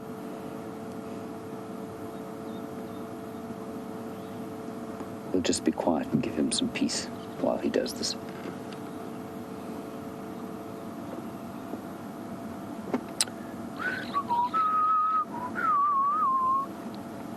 Courtesy whistle. There we go, he's done. Let's see if we can follow him down there.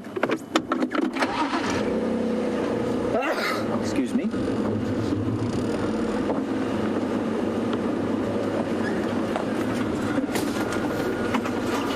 Ooh, the smell is quite something. How's that, Tibbs? It's magic, isn't it? Yeah, it's burning the eyebrows off my head. Not like Christmas pudding, no, Tibbs. It smells nothing like Christmas pudding. And unfortunately, we're going to have to drive straight over it because otherwise we won't be able to get under here, which means the vehicle will smell like leopard dung for the rest of the Christmas season. Watch your head there, Tibbs. So while we're trying to get through this particularly difficult area,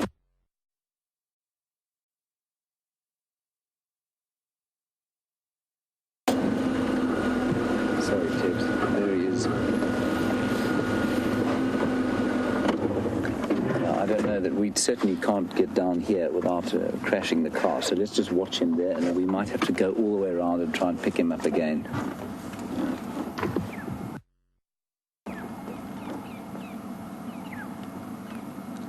So sorry you lost us there. It's because I knocked the aerial on a tree. I honestly don't know how we're going to follow him from here. I'm going to watch him for a little while and see if he doesn't go down. And if he doesn't, we're going to have to drive around at an enormous speed and try and catch up with him. Sit down, leopard. Sit down. All right. I think we're going to have to do it, everybody. We're going to have to move. Okay, here we go. I'll just quickly try to get to the drainage line over there, down there, but I don't think it's going to be possible.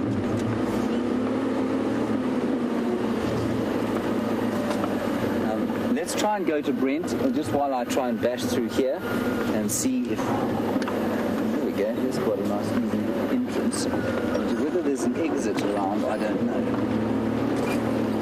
Just quickly look around the corner here. If there's a nice exit, then you can stay with us, otherwise it'll send you to Brent. We should be able to do it. No, Tibbs? Tibbs is backing me. Well done, Tibbs. If you knew more of me, you wouldn't, because I'm not a very good driver.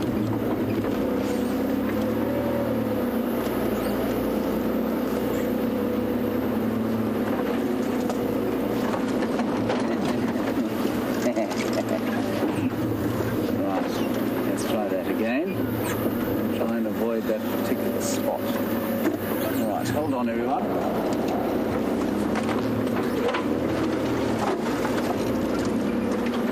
There we go, we're out. The leopard was walking off in this direction. Can you see him? Okay. Tibbs can see him, everyone. Good news.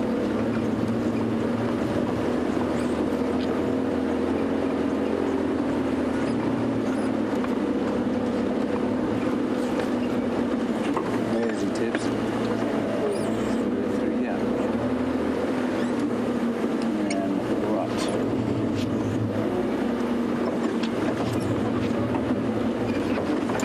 We're going to push over a few trees, so if you're a new viewer, of course we do drive off-road.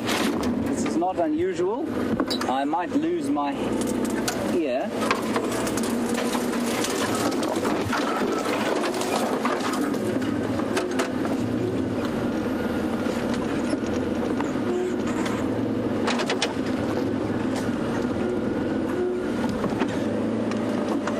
Any idea, Tibbs? There's somewhere here. There. Can you see him? There in front of us. Oh, Tibbs is a brilliant spotter. Oh yes, I can see him just there. Question about where the term game comes from. We use it, and Fiona, you want to know where does the term come from? Fiona, it comes, I think, as Brent said, I think from hunting, and I assume that it has something to do with the game. The act of stalking and hunting an animal. So it's not ideal, really, for our purposes. I think I saw him here. Here, James. Right side. In our blind. How far away is he? Like 30 meters. Right.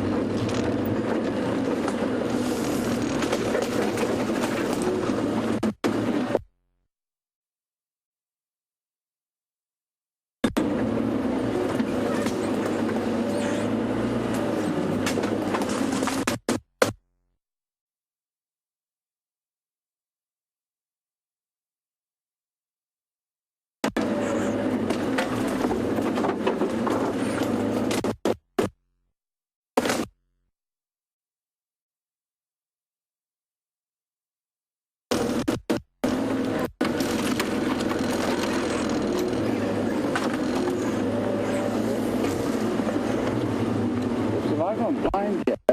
There he is. Some time I've just got to.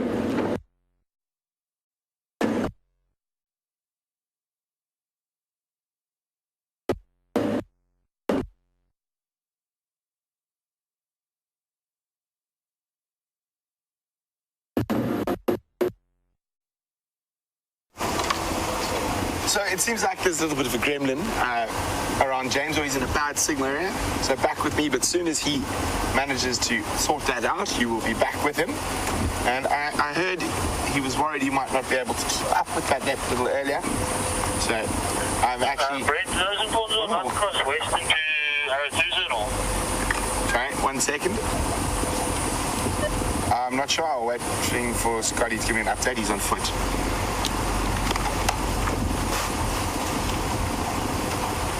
Okay, sorry about that. So I said I've finally decided what I'm going to get James for Christmas, and it's a very special and personalized gift. It will be 4x4 off-roading driving course by me. Okay, so it seems like he's back in the clear. Let's go see if he's managing not to get stuck. Brent Leo Smith likes to give a bit of fighting talk every so often, but I have to tell you, if anyone has a record for A, being stuck, and B, being stuck to the point that the vehicle has to be towed out, airlifted to a hospital, and placed in intensive care for extended periods, it's Brent Leo Smith. So I will try and buy him the same gift. Maybe we can go together. That'll be fun.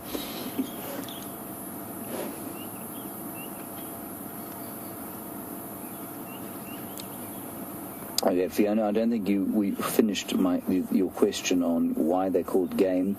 I think, as Brent said, I think it's got to do with hunting, and I'm sure the term game came from, the act of stalking and chasing and then ultimately killing an animal, which some people consider a game. And I think that's probably where it came from.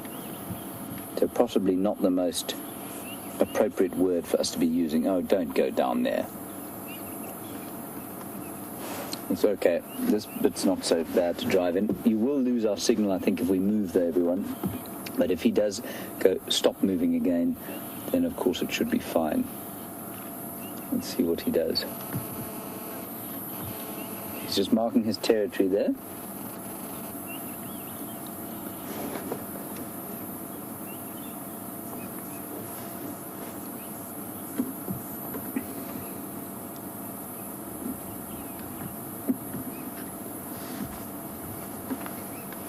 So, an update from Raisa, who says we don't really know where Tingana came from. Raisa, the guys from Panthera who do that, collate all of the sort of leopard data from this area, and they're an extremely reputable kind of research institute. They reckon that he is from Lion Sands, and the Lion Sands guys have recognized his spot pattern.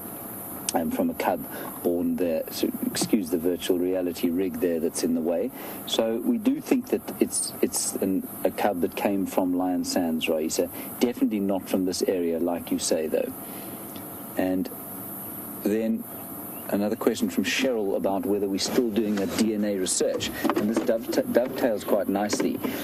We are doing DNA research, not me specifically, but the Panthera guys, from the collection of scat.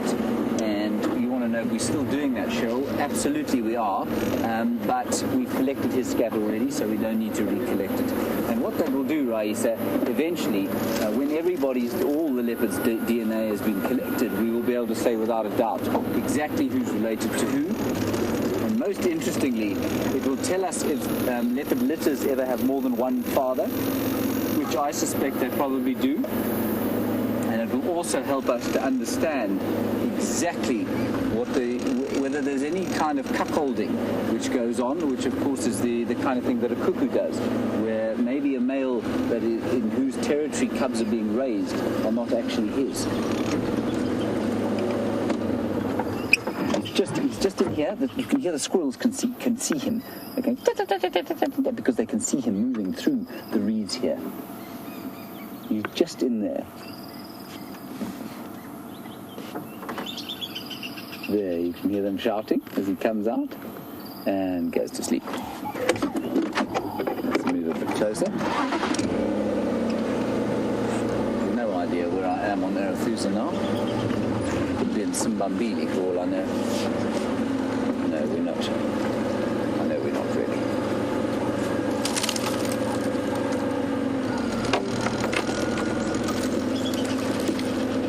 Is that alright there, Ted? Very cross squirrel.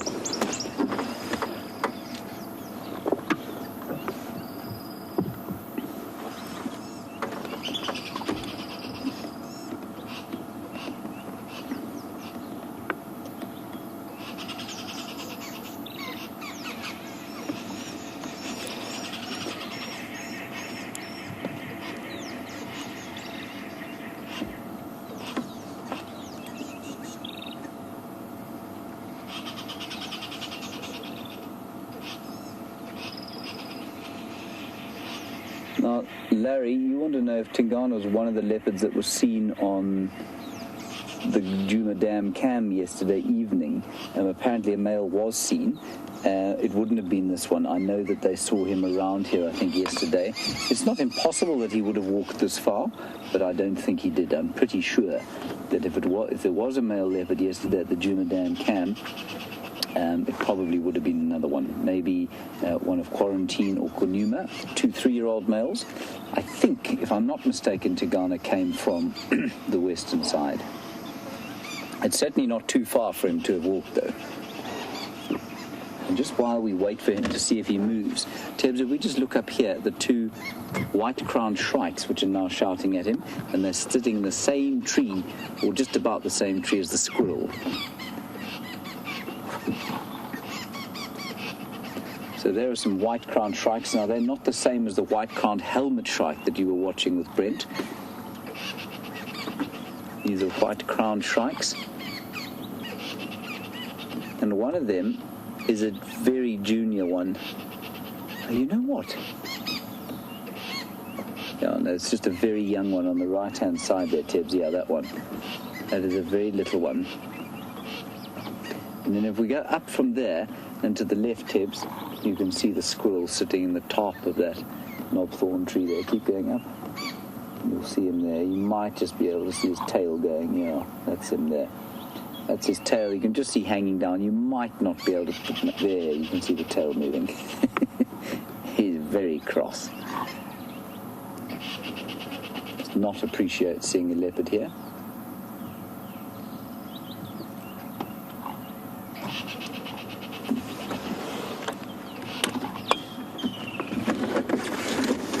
A question from Scott Burns, whose question I meant to answer. Sorry, not ask. You don't have to answer any question, Scott. You say Mvula and Tingana seem to have overlapping territories. They do. That isn't usual, and I think it's because Mvula is getting old. I think that Tingana is also being pressed from the west by the Anderson male, a much bigger male.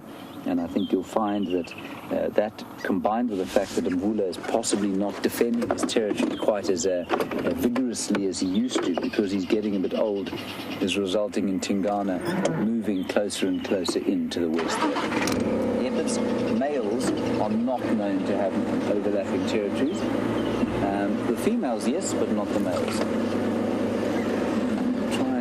You can see he doesn't like the squirrel alarm calling at him, and that's because it makes him a target. If any other predators came into the area, they might look for him. It also means that if he wanted to hunt, he couldn't. Not that I do think he wants to hunt. Let's see if we can get through there this way.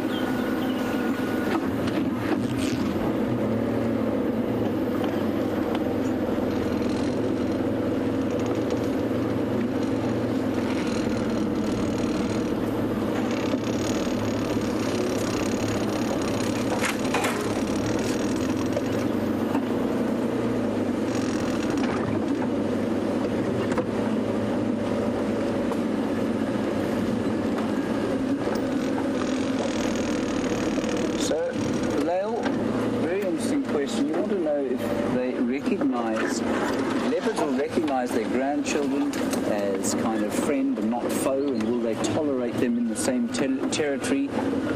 Lael, I just don't want to get very stuck here. It's highly possible. I know we should be able to get through there. Lael, they might. Certainly Mvula is tolerating his 3-year-old sons. That's because they're not marking territory at the moment. And he's getting old. So I think, yes, to a certain extent. Will they recognize them? I'm sure that there's a familiarity. There certainly seems to be less conflict amongst related leopards than there is amongst unrelated ones. So I would say, yeah, probably. But they won't kind of live together happily. That said, I mean, I have been around a sighting where there were 9 leopards once in one sighting, all related to each other, and they did kind of tolerate each other. Can you see this?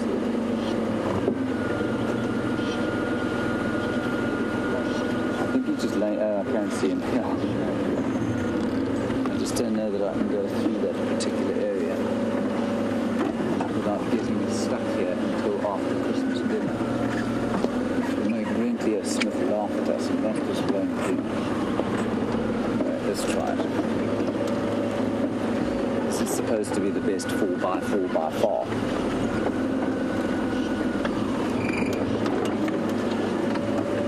Especially when combined with the best driver, and that's not me. There we go. That's so subtly done. Well done, James. There's the leopard. You can hear the squirrel still shouting at him.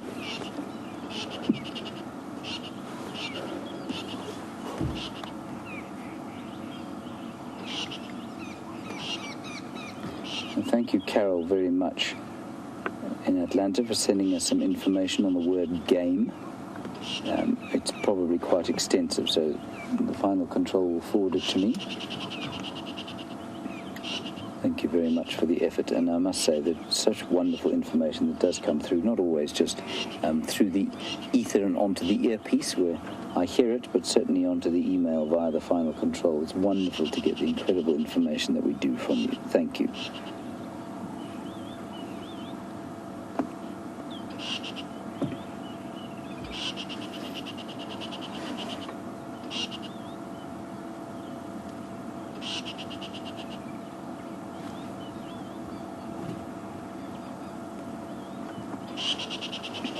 All right, Jared, you say you've never seen Tingana before. You've seen Karula and her two sons, I think, Konuma and Quarantine, and maybe even Mvula.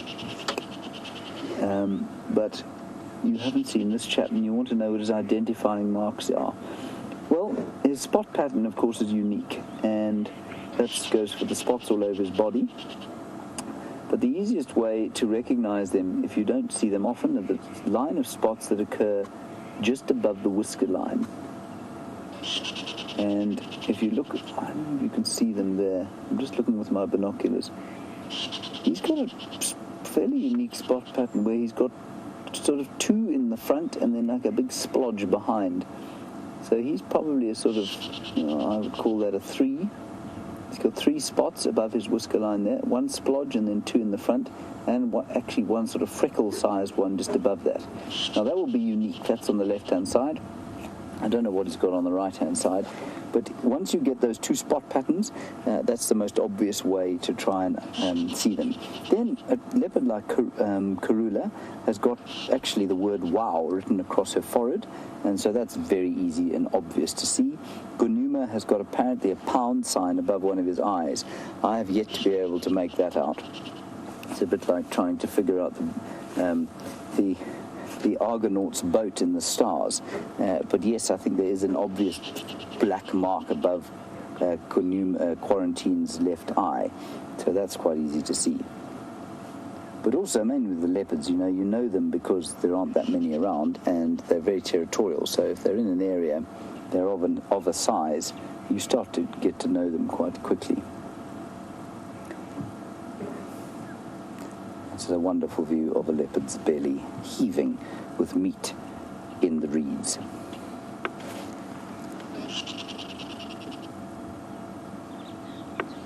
Oh, very nice.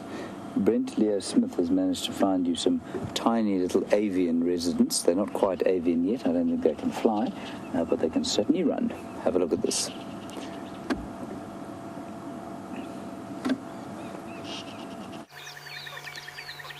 So let's see how good your eyesight is. Who can see what Andrew and I can see? We're going to give you a few seconds. And... okay, Andrew, zoom. Zoom, Andrew, zoom.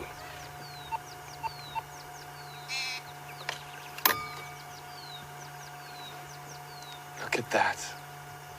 Tiny, tiny little crowned lapwing babies. There are 2 of them. One with each parent at the moment.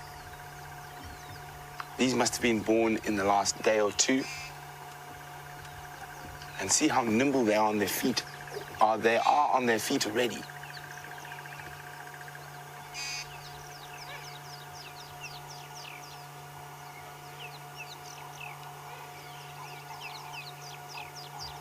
So they will survive by being incredibly well camouflaged. I only spotted one because it just looked a little bit funny. They were sleeping when we arrived. And now that the adults have calmed down and relaxed with our presence, because we've been sitting here for about 7 minutes, they're now carrying on feeding as they would normally. They've got used to us here, realized we're not a potential threat to the babies, and now they're gracing us with a great show.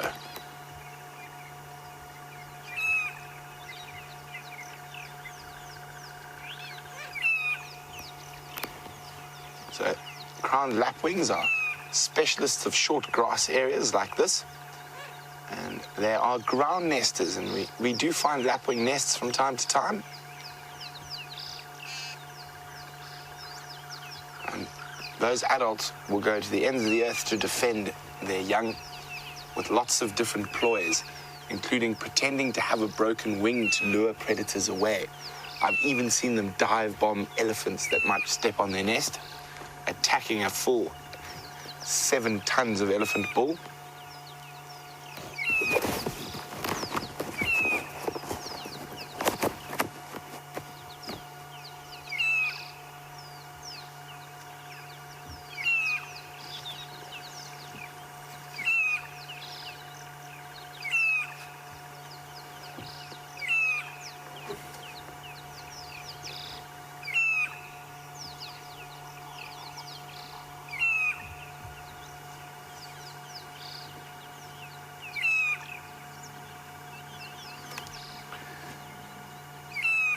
So we've got a question about birds from a man who's was born not far from where I was. He was originally from Durban. His name's Kyle, but he now resides in New York City. And Kyle said the rarest bird he saw on a trip to Tlhluya-Mfolozi Park was an arena trogon, and considers that his best bird sighting. And he's wondering what rare species do we have in this area, and what is the rarest we've seen. I'm trying to think. We haven't really seen too many rare birds, but I mean, there's always a possibility to get European honey buzzards or honey buzzards, which it's a good rare species here. I'm actually convinced that VM and I last year, or earlier this year, saw a Eurasian hoopoo, but unfortunately we couldn't get a photograph of it, and it flew off too quickly to verify 100%. And I will be looking out for that, because that would be a super rare vagrant to this area. What else? Grey-hooded kingfisher is one of the more uncommon birds we see. Andrew, you think of anything offhand? Andrew is making a funny face at me going, why the hell are you talking to birds, about birds to me? And Kyle would also like to know, have we had any interesting snake visitors to our camp recently? Well, I am in a constant battle with a very large Mozambique spitting cobra that I'm trying to remove from my house. But he keeps evading me when I'm trying to catch him. And we'll catch him and then take him away. It nearly ate Nikki, as Nikki says. Nikki nearly stepped on it, and he actually hooded it in, very, very big. To give you an idea how large, I'm 6'3", and normally cobras are about, what's that in feet? I'm not sure. 2 foot, 3 foot. This particular cobra on me, looking at the video that Scott took of it, probably comes up to here. So it's around 6 foot, and it's a really, really large cobra. And we're trying to catch it. It is attracted to our house by the squirrels that live in the roof, which it likes eating. So we need to find a way to stop the squirrels living in the roof. So we're trying to find where they're going in to block it. But then Scott and I definitely want to catch that cobra, because we live in the same house, and release it somewhere far away from our humble abode. And then we had a very beautiful snake, one we've actually seen on live drives. Accidentally fell into our swimming pool a few days ago. We happened to rescue it before it died. A completely harmless little blind snake called the Schlieblen's blind burrowing snake. Please don't ask me to spell that. I cannot remember how to spell it. Very, very pretty little snake, very sort of shimmery gold and silver with tiny little squares on it. Unfortunately, I don't have my snake book with me at the moment. But those are the 2 snakes we've had recently. We have been seeing a few mambas on the drives. Quite difficult to get on camera. But hopefully I know Scott got one on drive.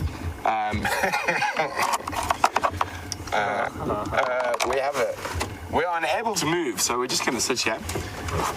This vehicle, very strangely enough, the immobilizer on this car is at the exact same frequency that we send the picture out on this particular car. So if we switch off and we leave the car off for too long, the signal that you are watching us on Safari blocks my immobilizer, so I can't start the car. So we actually have to turn the whole car off to start it. The joys of Rusty. And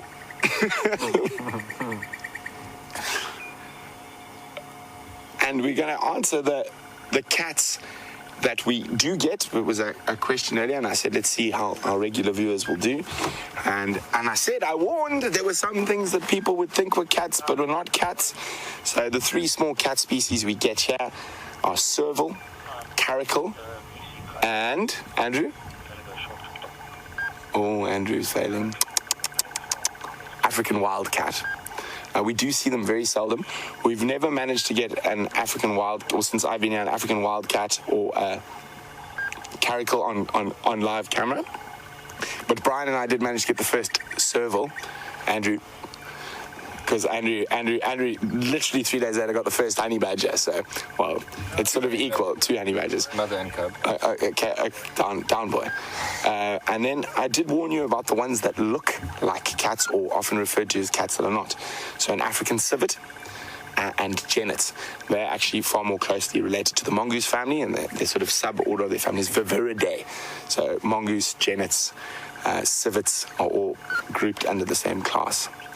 Anyway, we as I said, we're not moving, and the lapwings are gone, or about to disappear, and yeah, they're gone. So let's go back to the Christmas elf and his merry spirit. Right, everybody, back with Tingana, who has not moved 1 inch since you were last here, which was about 10 minutes ago. And so let's see what he does. Oh, look, high action there. Looked up at a dragonfly that flew over his head. You can see his tail twitching there. That's because flies are biting him. They were recently biting my legs too, drinking up the sweat. I think that's what they're doing.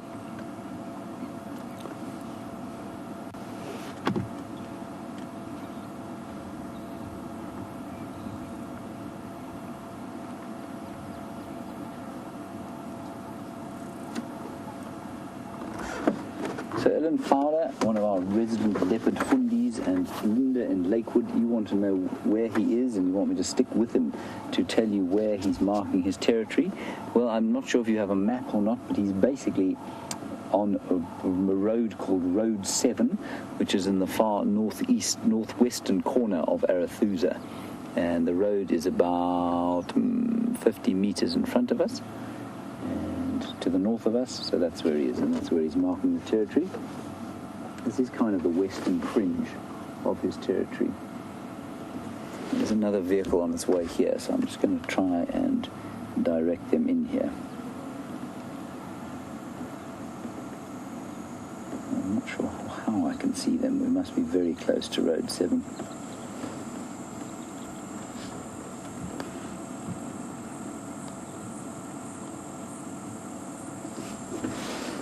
Harper on email, you obviously have been watching for a while, and you say that he had a bad limp about a month ago. He did have a bad limp. Oh, look at him.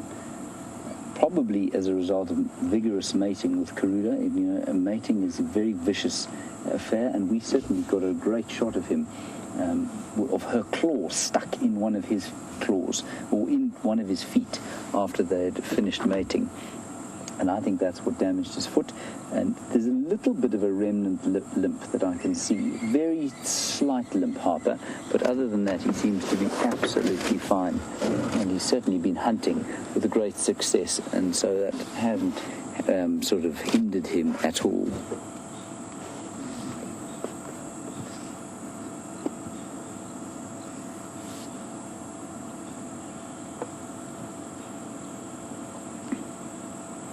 And Janet, you want to know sort of about what they eat, and do they eat buffalo? Janet, yes, actually they do eat buffalo. I was talking about Karula a little bit earlier. Tingana and Karula shared a young buffalo for a little while they were mating, and that was the other possible source of his injury. It's unusual, and certainly they wouldn't eat an adult buffalo. I'm just going to help this guy get into the sighting.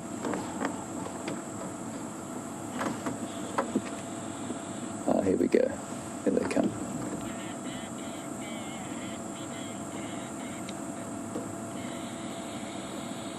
Just going to find out how many people are still interested in coming to the sighting, because we might have to move out.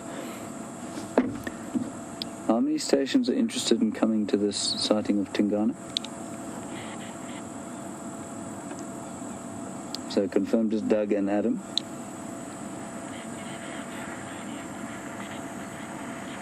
Okay, copy. Adam, when you get close by, when you're 2 minutes out, let me know and I'll pull out for you.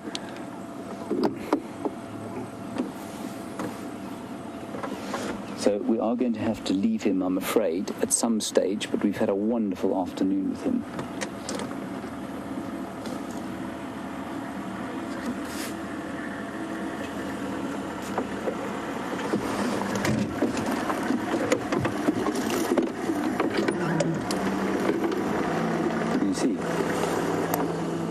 How's it going?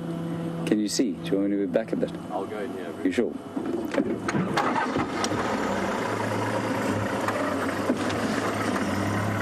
Thank you very much, Hilna, for your very kind message all the way from the Netherlands, saying that you really appreciate what we do and you have a great time. You learn a huge amount from these animals, from us about these animals.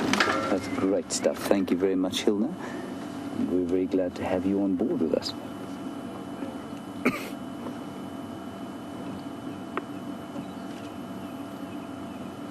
Certainly, it's a massive, massive privilege to be interacting with people from around the world while we sit here in the magnificence of the Kruger Park watching some of Africa's most iconic animals.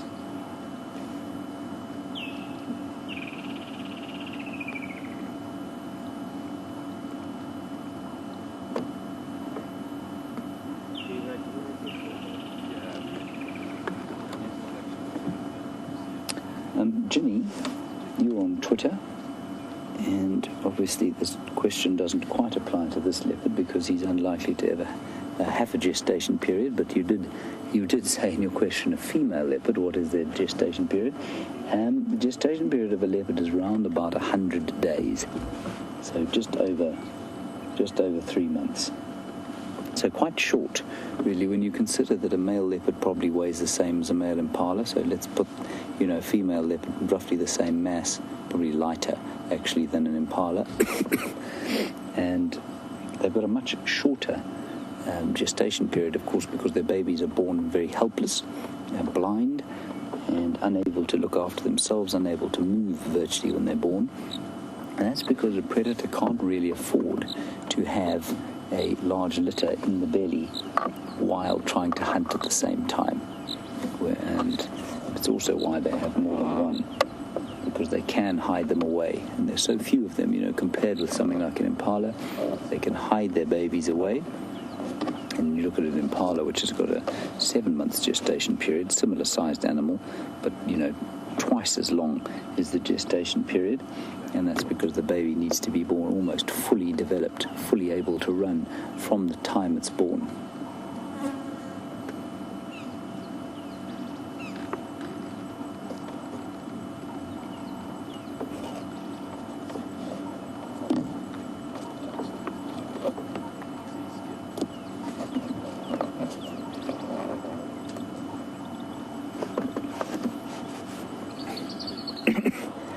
Now, Jeffrey, you want to know if I have any idea what the origin of the word leopard is, A, and B, if I know that they were used to be called panther. Yes, I knew that they used to be called panthers, but panther is a kind of generic term, generic English term. It's most usually applied in the Americas it might be applied sometimes to cougars and sometimes to jaguars, but it's not an American term. The term comes from basically from black panthers. So a black leopard originally used to be called a panther. Now, the etymology of the word leopard, I can probably find out for you, actually. I have a little app.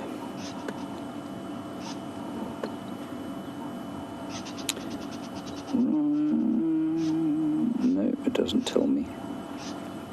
No, it tells me the etymology of its generic name, Panthera pardus, of its zoological name. The word leopard, I don't know. Interesting. Anybody got any ideas on the etymology of the word leopard?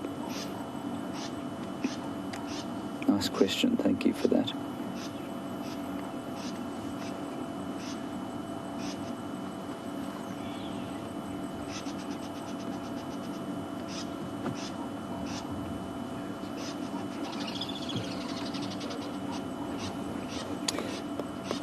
So, Zimbo in England, you were listening to our discussion about the research that the NGO Panthera is doing on the many of the endangered cats around the world. And you want to know from which areas of the Kruger they are doing research on leopards here. And the answer, Zimbo, is the Sabi Sands mainly, and that's because of all the tourism lodges that we have here and the regularity with which we see the same leopards. We've got a really good idea of who lives here and the different interactions that they have. So I think that particular project is largely based on the Sabi Sands, which is where we sit, 60,000 hectares on the western fringes of the Kruger Park, and the amount of information we have on the leopards here is enormous. You just saw beautiful sunset going down there.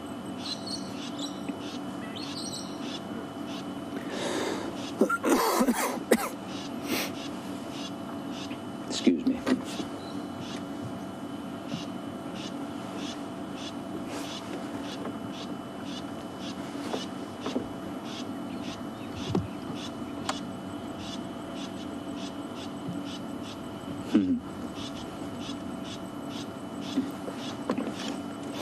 Wonderful that somebody's watching us from home in Polokwane.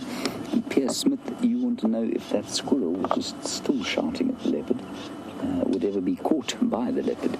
Would he ever try and chase it to make it go away? Pierre, he would, if it was close enough, but it's not in a tree that he'd be able to catch it out of. So it's highly unlikely that he'd actually try and chase it unless he felt like he could get into the tree and catch it. I've seen young leopards try and do that, young males. The older ones, though, tend not to bother. If he came across a squirrel, though, he would absolutely eat it with relish. It wouldn't be much of a meal for him, but he would certainly eat it.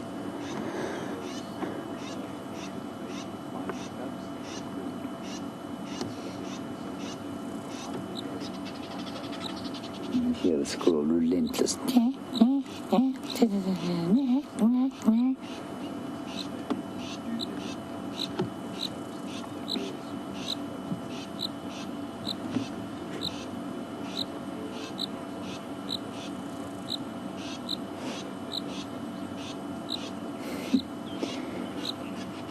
Julianne, you're in Ohio and dangerously close to never having another question answered.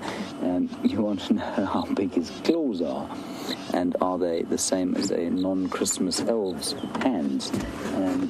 Tebs, if you could swing the camera over to my hand, Julianne, I'll give you an idea of how big his claws are, or his paws are. His paws are roughly that size. Now, my hand, of course, is not a large hand, but it's a pretty average-sized hand, and that's probably how big they are. And if you do that, that would be the size of a lion's paws. So a leopard's paws about that size, a big male leopard's paws. A female's much smaller, probably sort of about that size, but a male's bigger. I hope that answers your question. That is from the non-Christmas elf. You are, Judy. Tingana's opened his eyes. High action here.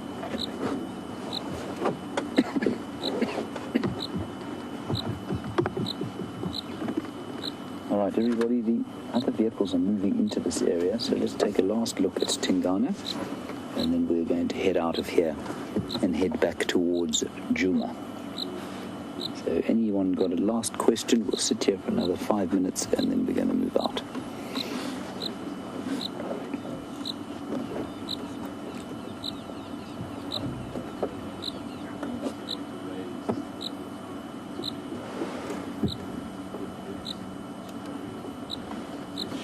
Now, Ramey, you're in San Diego, and you want to know, would a male leopard defend his cub against another male leopard who wanted to kill it? Ramey, no, I don't think so. If the sort of attacking male leopard was in that male leopard's territory, I think he might try and chase it out. But would he actively defend the cub? I think it's unlikely. And of course the leading killer of leopard cubs is other male leopards. Infanticide plays an enormous role in leopard cub mortality, and we often know about that for lions, but we don't know about that for leopards so much.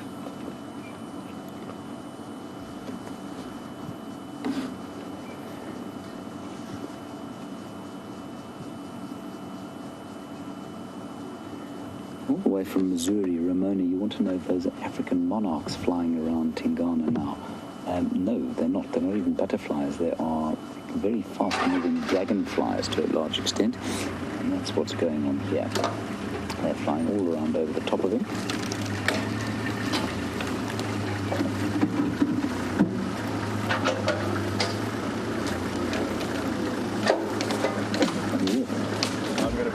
So you can stay. No, I'm in no rush. I mean, I can happily get. Oh, very nice. Okay.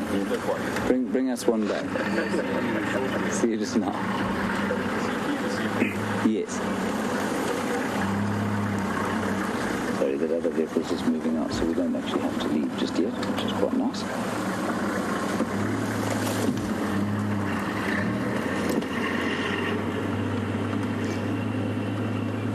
Let's head back to Brent, who is driving, and of course the more practice that Brent has driving, the better.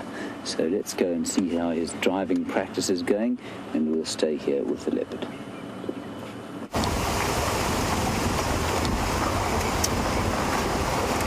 So, after leaving those little lapwings, we have seen very little in terms of anything alive. Lots of trees, lots of grass, but I've got that sort of sneaking suspicion that Madam Rula is hiding around Gallagher. So I've been waiting for it to cool down, the sun to get a little bit lower, and I'm going to head slowly towards that area. Also, guys, keep an eye on the Juma camp for me. I'm guessing those ellies might be close to getting to the water now.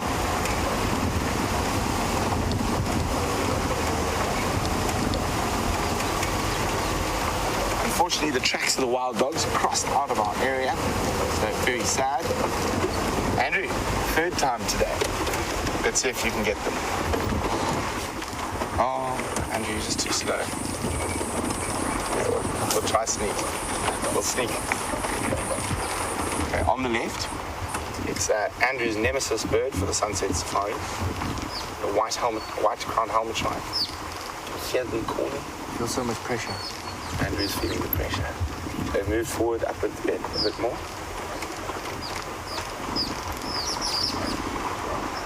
Okay. You see them, Andrew? There's a gap for you. I've given you a gap. Back terminalia. You found them? Yes, I have. Whoa, there we go. Well done, Andrew. There you go. Such pretty birds, and they're off. Well, seems like third time's the charm with Mr. Francis.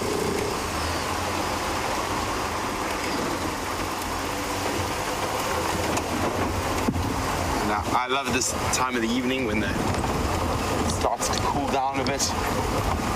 The light is just spectacular.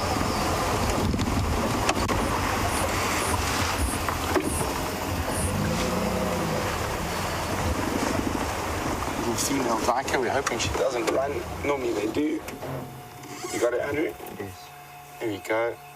A little female grey duiker in other parts of Africa. They're called a Grimm's bush duiker.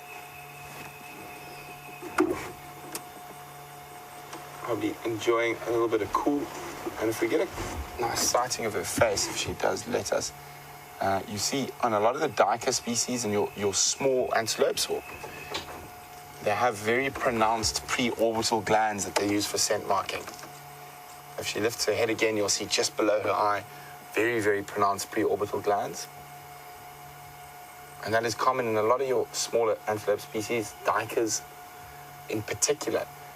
Blue duiker, the smallest of the duiker species, have hugely pronounced... Crossing the Vulture on pipeline. Hugely pronounced pre-orbital glands, and a lot of the forest duikers as well. She's going to disappear, and we're going to continue meandering down the Buffalo's Hook boundary.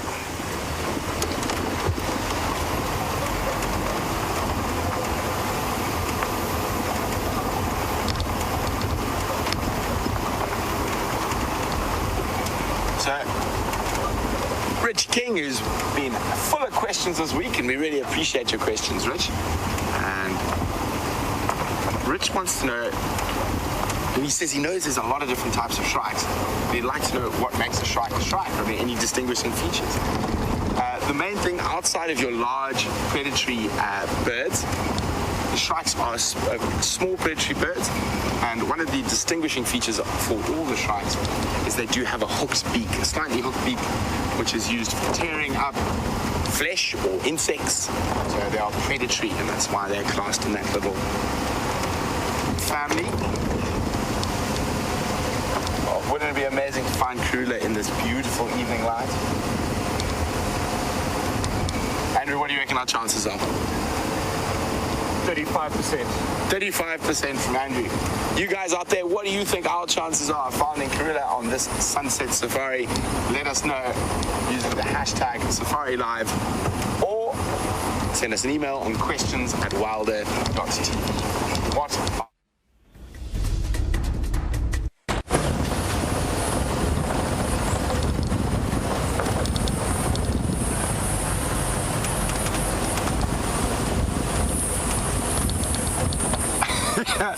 So Nikki is flying solo in the final control this evening, giving Louise a chance to go out into the bush before Scott and Nikki depart on leave and leave us.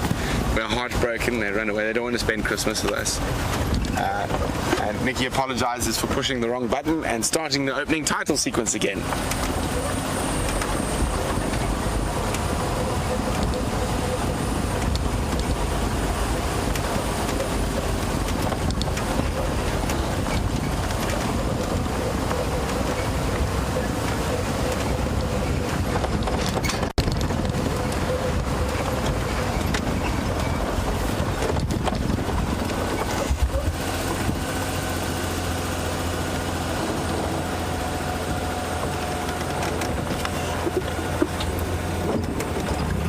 Hyena tracks. So, a very warm and sweaty African welcome from the Leopard of South Africa to Darlene in New Hampshire. Darlene is just letting me know that the bobcats in their area often mark their territory by clawing prominent trees, and Darlene is wondering if any African animals do that. Yes, not to the same degree probably as the bobcat. Some of the smaller cats, caracal do, lion and leopard do, but it's more for cleaning the claws than actual scent marking, although they will leave some scent there. But yes, some of the smaller cats do, Darlene.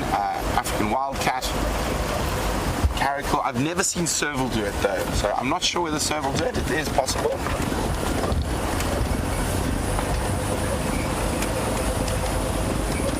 You can see the sun is getting low in the sky.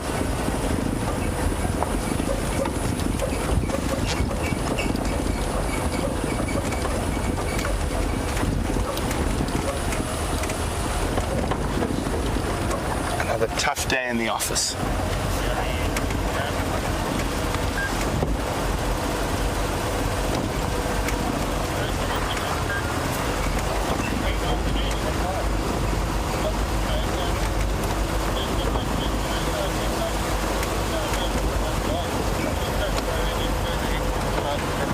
Sorry, just listening to the Game Drive radio for a second.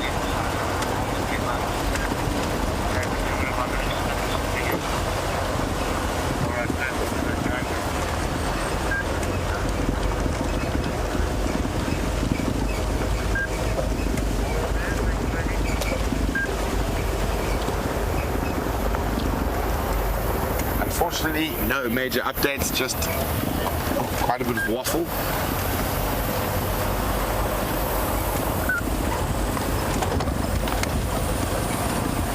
So this is the area I think Karula is in. It is a very difficult area for vehicles.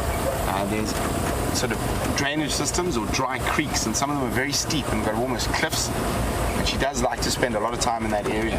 But the only water around here at the moment is either the Juma waterhole or the Gallagher waterhole. So I think we're going to go sneak past the Gallagher waterhole first. And I'm hoping those elephants we saw earlier are actually sort of heading. There we go, the Ellies we saw earlier, we're heading straight there, apparently they're there. So we'll let the sun dip a little bit lower before we check for Karula at Gallagher. But let's shoot across to the pachyderms. And I've just heard now it is the same herd with that one female with that incredibly long single tusk and a shorter other tusk. Right, sometimes you can get it spot on when you predict animals' movements. Sometimes animals make you look like a buffoon.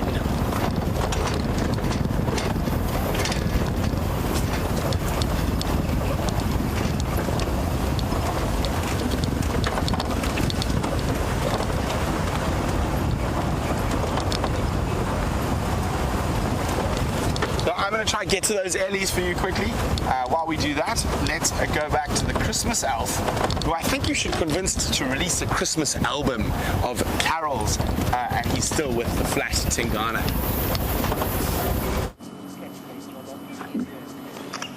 Christmas album, maybe not, but certainly one in the new year. Look at that, everybody. There is a magnificent sunset. You can never get bored of an African sunset. They always just seem to deliver something subtly new every night, and just beautiful to look at. The whole horizon has exploded into the orange golden colors that you can see there. Tingana literally has not moved a muscle since you've last left. I think he may have twitched his left ear once. Other than that, he's done nothing. And you can see he's actually breathing a lot more easily now as that meat goes through his digestive system.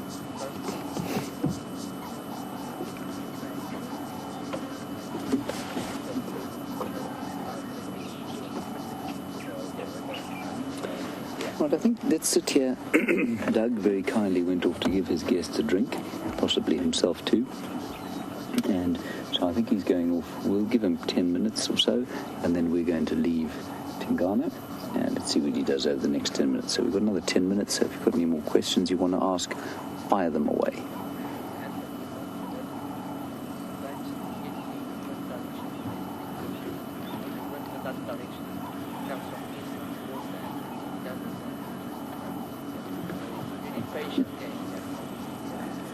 Well, James Richards, apparently you say domestic cats shed the casings for their claws, and you want to know if leopards do the same thing.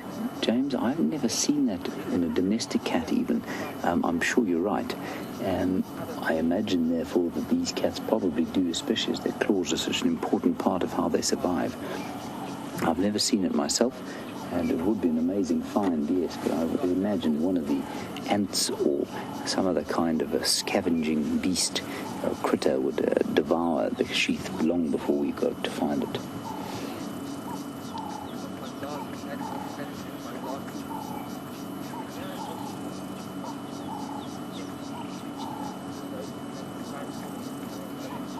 Oh, right, of course, now. So we've had a bit of an answer to the leopard, or where the origin of the word leopard comes from. So basically it is as full of, there are lots and lots of people, so thank you so much for your answers. It really is appreciated. I'm going to summarize it in a few sentences. Basically, the summary is that the word leopard comes from the fact that they thought leopards were a hybrid between a lion and a panther. Leo, meaning leopard, of course, and pardus, meaning panther.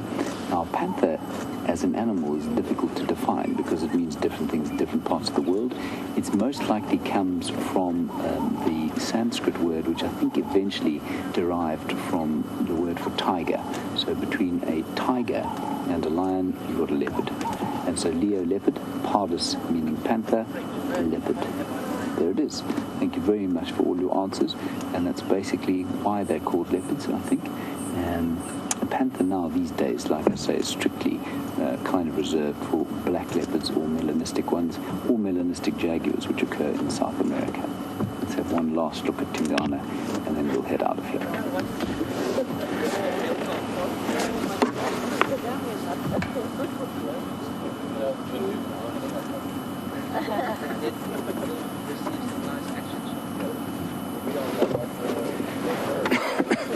Now we're looking at this magnificent cat, the second largest cat that we find here next to the lion.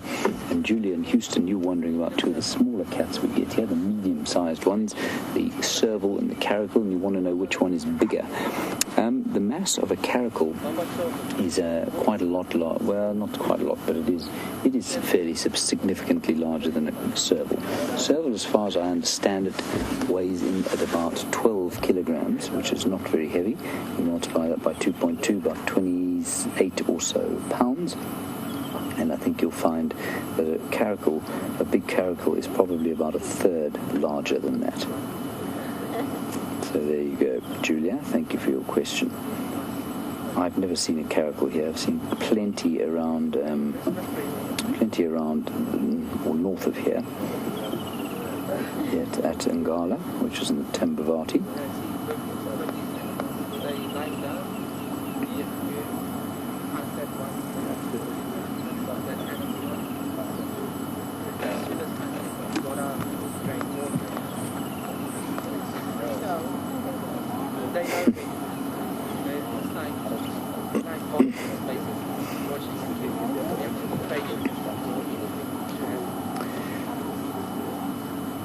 Now, Jimmy, in Holland, you ask a very valid question, especially for somebody who's perhaps a new viewer. You want to know what's the fuss about these leopards? We seem to see them all the time, and yet we spend all afternoon with them. Why don't we drive around and look for something that we don't see often, like a serval or a caracal or a honey badger? It was a very good question.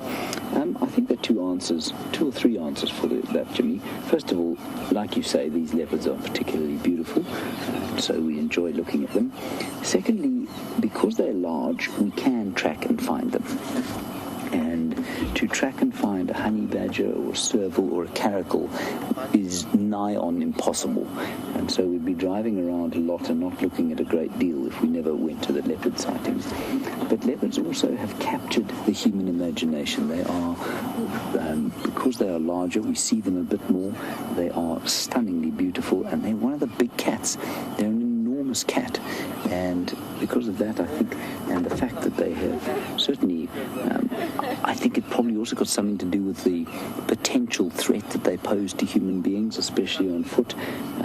There's a kind of element of danger, not sitting where we are now, but I think certainly traditionally there was, if you were hunting them, there was an element of danger around hunting a leopard, and I think you'll find that's why they are considered what they are.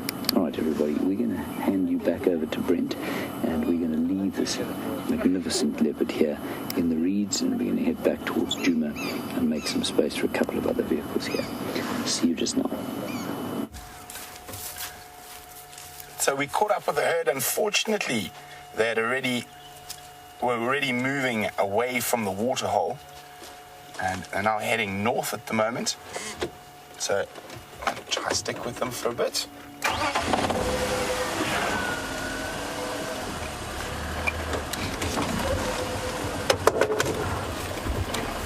Whoopsie.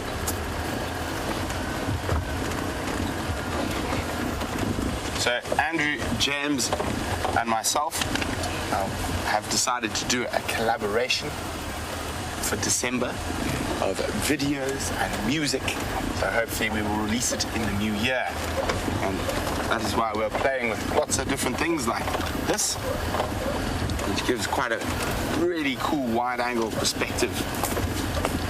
So here we go, Andrew. And quite often what we do with the GoPros is we attach them to the aerial behind us.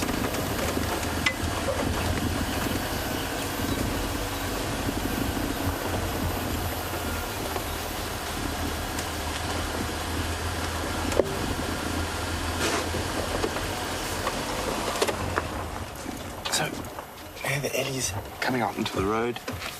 A little bit unrelaxed, so I'm going to just keep my distance a little bit. And while we watch this, I've got a good one for you guys. I'm not going to make you answer, because I've made you answer so many questions so far today. But the original collective noun for a herd of elephant is a parade.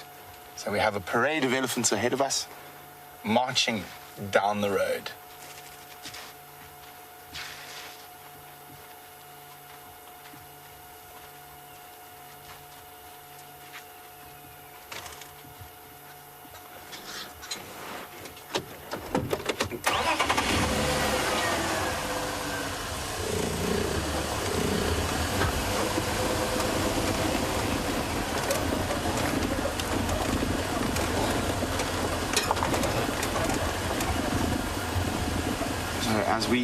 follow the parade of elephants. Noah, who's in Wisconsin, hi Noah, would like to know how much an elephant can lift with its trunk. A good, probably well over 1,000 pounds, good couple of 100 kilograms. You can see, I can already see that female's getting slightly agitated, the one at the back, just from the way she's moving her tail. And you've got to be very, very particular with elephants that you don't annoy them. And they do give you signs in their body language. Being such an incredibly big animal and generally so peaceful with us around them, whenever we pick up those little signs, I'll just stop and keep my distance a little bit. But if she shows me another sort of slightly upset sign again, I'm going to leave. We are here to view them, not to harass them. And we do get such wonderful elephant sightings with the majority of the herds that when we do come across a herd that's slightly not relaxed, there's no point in harassing them and giving them a negative outlook on safari vehicles.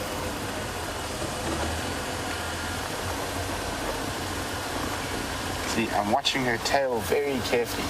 Tail and ears are two of the biggest pointers in elephant behavior.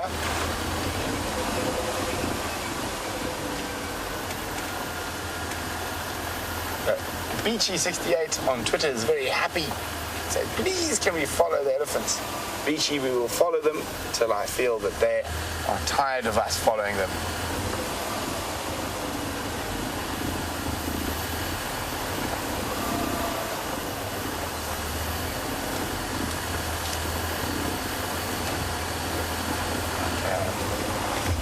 So what happens quite often after they drink is they will move off and then spread out and start feeding.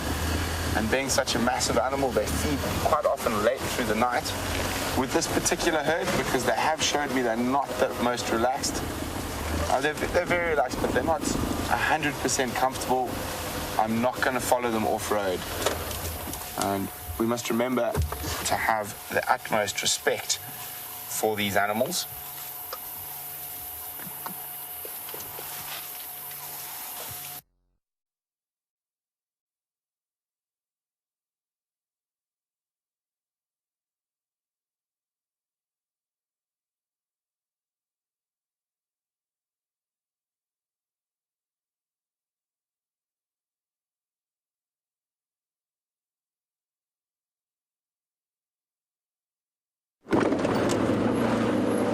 Hello everybody, you've come back to us just in time to see me trespassing onto Simbambili by mistake. Oops, we need to go that way. Yeah. How awkward. I hope there are no police watching. There you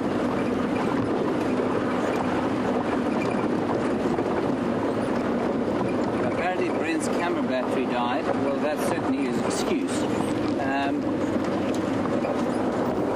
I'll have a talk with him when we get back and we'll see if we actually believe whether his camera battery died or not, or maybe he knocked it by mistake. Who knows? Ah yes, this road looks a bit more familiar. Unlikely to result in my being arrested. Beautiful moon starting to come there, and if I'm not mistaken, it's going to be full moon on Christmas Day, which I think is rather special. For those of you who don't know, there's a great big bubble full of GoPro cameras on the front there. That's what we call a virtual reality rig. And basically it's a collection of GoPros that allows some very clever software that allows a 360-degree view of what we're looking at. And you can get those fancy virtual reality glasses that you can wear. And then if you're watching a piece of cleverly stitched GoPro footage, big bump there. If you're watching a piece of virtual reality footage, you can actually look all around. It's the most incredible experience to have.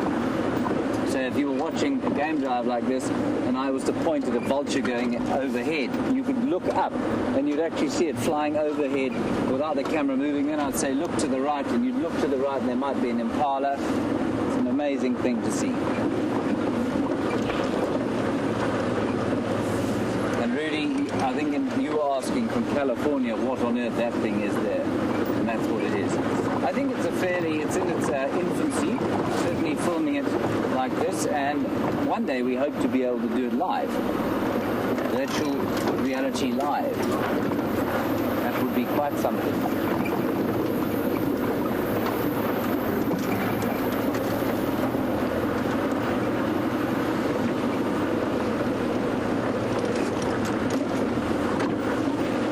Driving along here, we were talking about smaller cats and that sort of thing. And Brian in Toronto, you want to know that Janet is a smaller cat. Janet is not a cat, no. Janet belongs to a family called the Vervet, which is a different family from the cats, and they're more closely related, I think, to mongoose than they are to anything else. And so not a cat, although they look like a cat. They are not cats. This is if you need the loo on drive, you can come and have relieve yourself in that outhouse. Not really, it's a pump. A pump house. Which pumps this little water hole over here.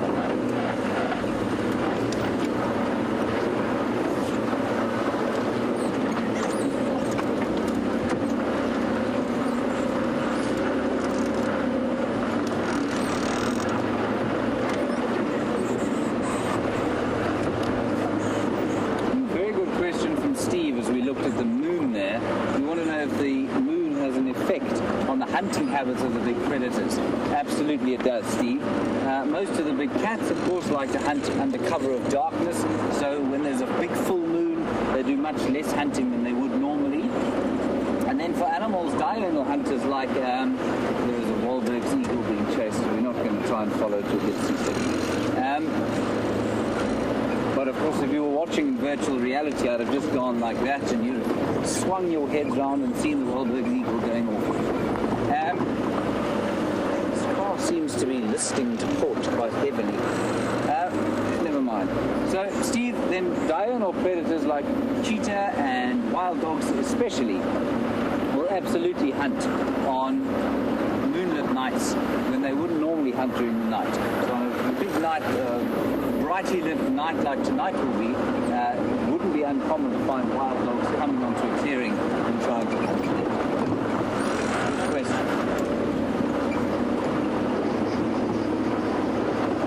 Both the tyres that side look okay, as far as you can see. Fine. It's just the jigger is deeply aged and arthritic, and therefore, well, she pulls to various sides when you drive her. Some people look upon old cars with great nostalgia.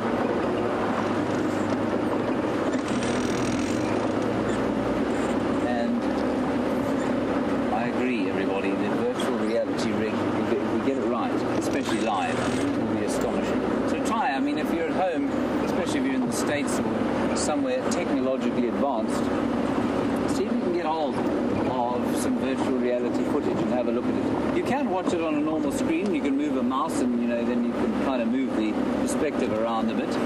But the best thing to do is get a set of goggles. You can actually do it through a phone. I mean, the only one I've seen was through a smartphone, and it's just a very sort of fairly flimsy attachment that you put on the smartphone, put it on your head, and then you can look all around the place. It's absolutely incredible.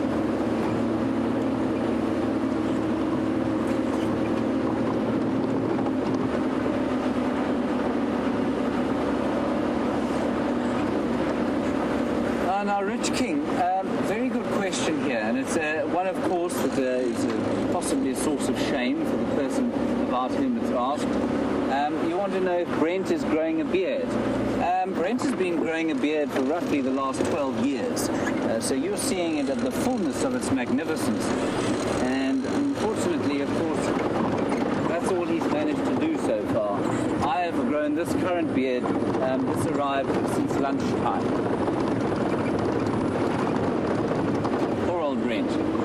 While he does have hair on his head, his face remains completely free of it. Mine has migrated, unfortunately, not from the top of my head onto my face, but down my back, which is very disconcerting.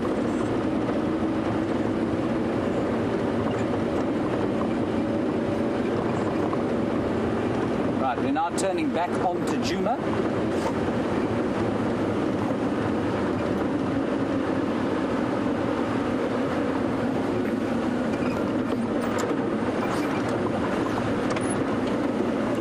Martians in Margate, and Raisa all the way from, I think you're in Helsinki in Finland, or maybe if you're not in Helsinki, Raisa, tell us where in Finland you are, if not in the capital.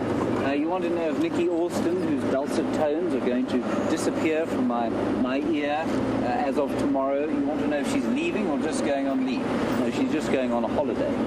So she and Scott, who's got hair on his face and his head, he's like a sort of mixture between Brent and I. They're going on, in fact, he's got more hair on his head and face than most people have anywhere on their bodies. And he's going on leave with Nikki, and they're going to Cape Town, I think, where they will celebrate Christmas with Nikki's mother, as far as I'm aware. No doubt they will visit many of the wonderful restaurants around there. They'll probably go to some of the beach spots. I'm getting affirmatives in my ear while I sort of plan Nicola's holiday for her without her knowledge.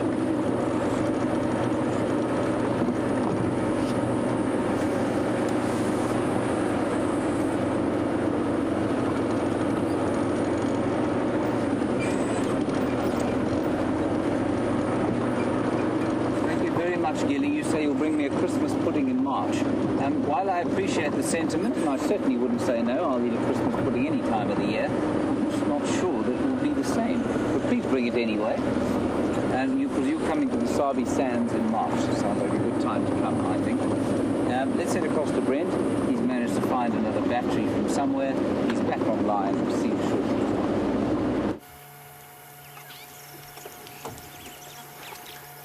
So we were hoping the Queen of Juma would be having a little evening beverage at this waterhole, but with these bouncers at the bar, she's definitely not going to risk a drink here just yet. She might come down after dark. So we've got quite a large group of buffalo bulls that have taken advantage of this nice pan, and you'll probably find in this heat they're not going to move very far away from the pan at all this evening.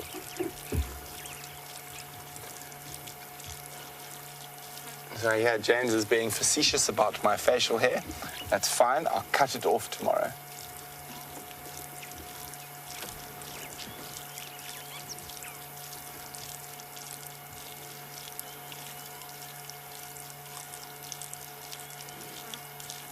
Not a breath of wind this evening.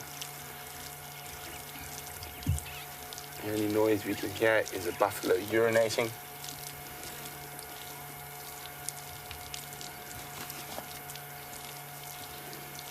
And that's in these very, very dry times and times of drought. What happens is some of the remaining pans actually become quite noxious from the amount of buffalo and elephant and hippo dung and urine in them. But fortunately, these two around Gallagher and Juma are pumped, so there's fresh water that negates all the urine and feces in the water.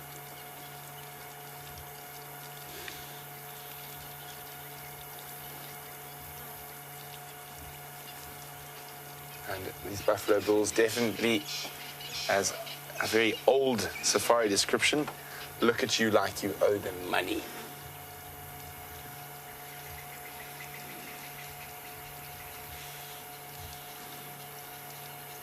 You can see these old boys will lose condition quite fast, and we can see some of their ribs showing at the moment. And it is a time of plenty for the predators. On the Sunrise Safari, I did mention that in times of serious drought, lion populations can grow by up to 10 to 15%, which is incredible.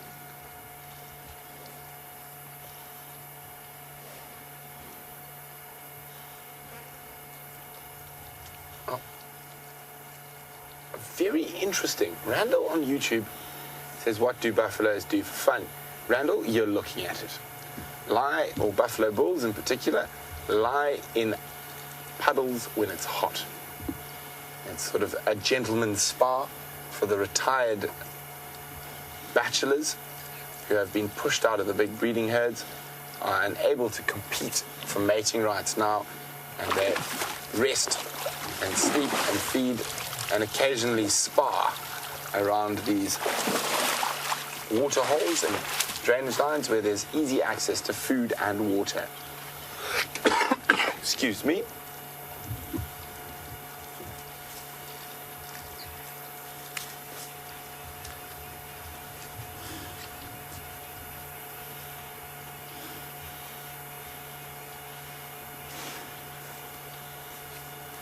Well, there seems to be a lot of comments on YouTube on the urination of that buffalo.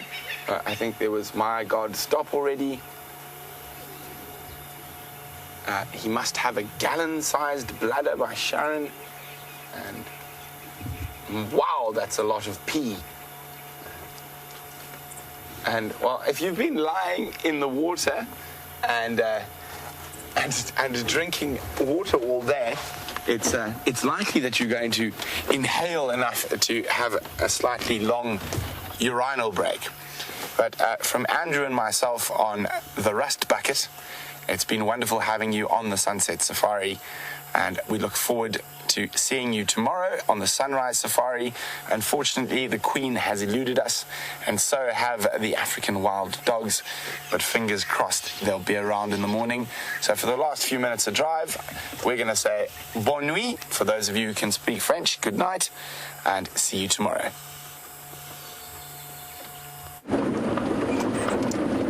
The Queen has eluded Brent, and the dogs have eluded Brent, and unfortunately the dogs have eluded most of us. The only reason I've headed towards quarantine clearings now was in the vague hope that I thought they might pop out here and try and hunt something as the sun went down. Let's see. We're about to pop out onto the clearings now, so we'll spend the last few minutes here just having a look-see.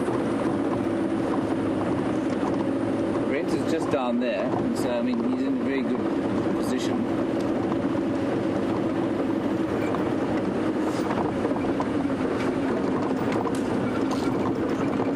Now, Gerda, a very good question and excellent prediction. Does this aerial in front of my face drive me mad? Yes, it does. It drives me insane, mostly because it actually has no function. It's supposed to make a radio work on Arethusa. That radio actually just deafened me with white noise, squelching noise today. And so as soon as I get back, I'm going to have at this aerial with a matchet. I've had enough of it. I'm scared it's going to stab my eye out, and it's actually served no purpose at all. So Gerda, very well observed. There are a number of things about Jigga that have me sort of gawking in wonderment at how people can speak of her with such amazing nostalgia. In my mind, she is the most recalcitrant old bat I've ever met.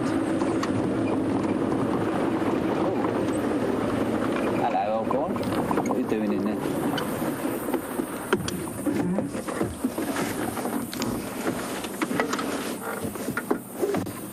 Now, Mike in Florida, while we look at this zebra, who's very surprised to see us, and I say that because he hasn't run away, just to make sure that you did get your 200th bird, the grey-headed kingfisher today, I hope you did.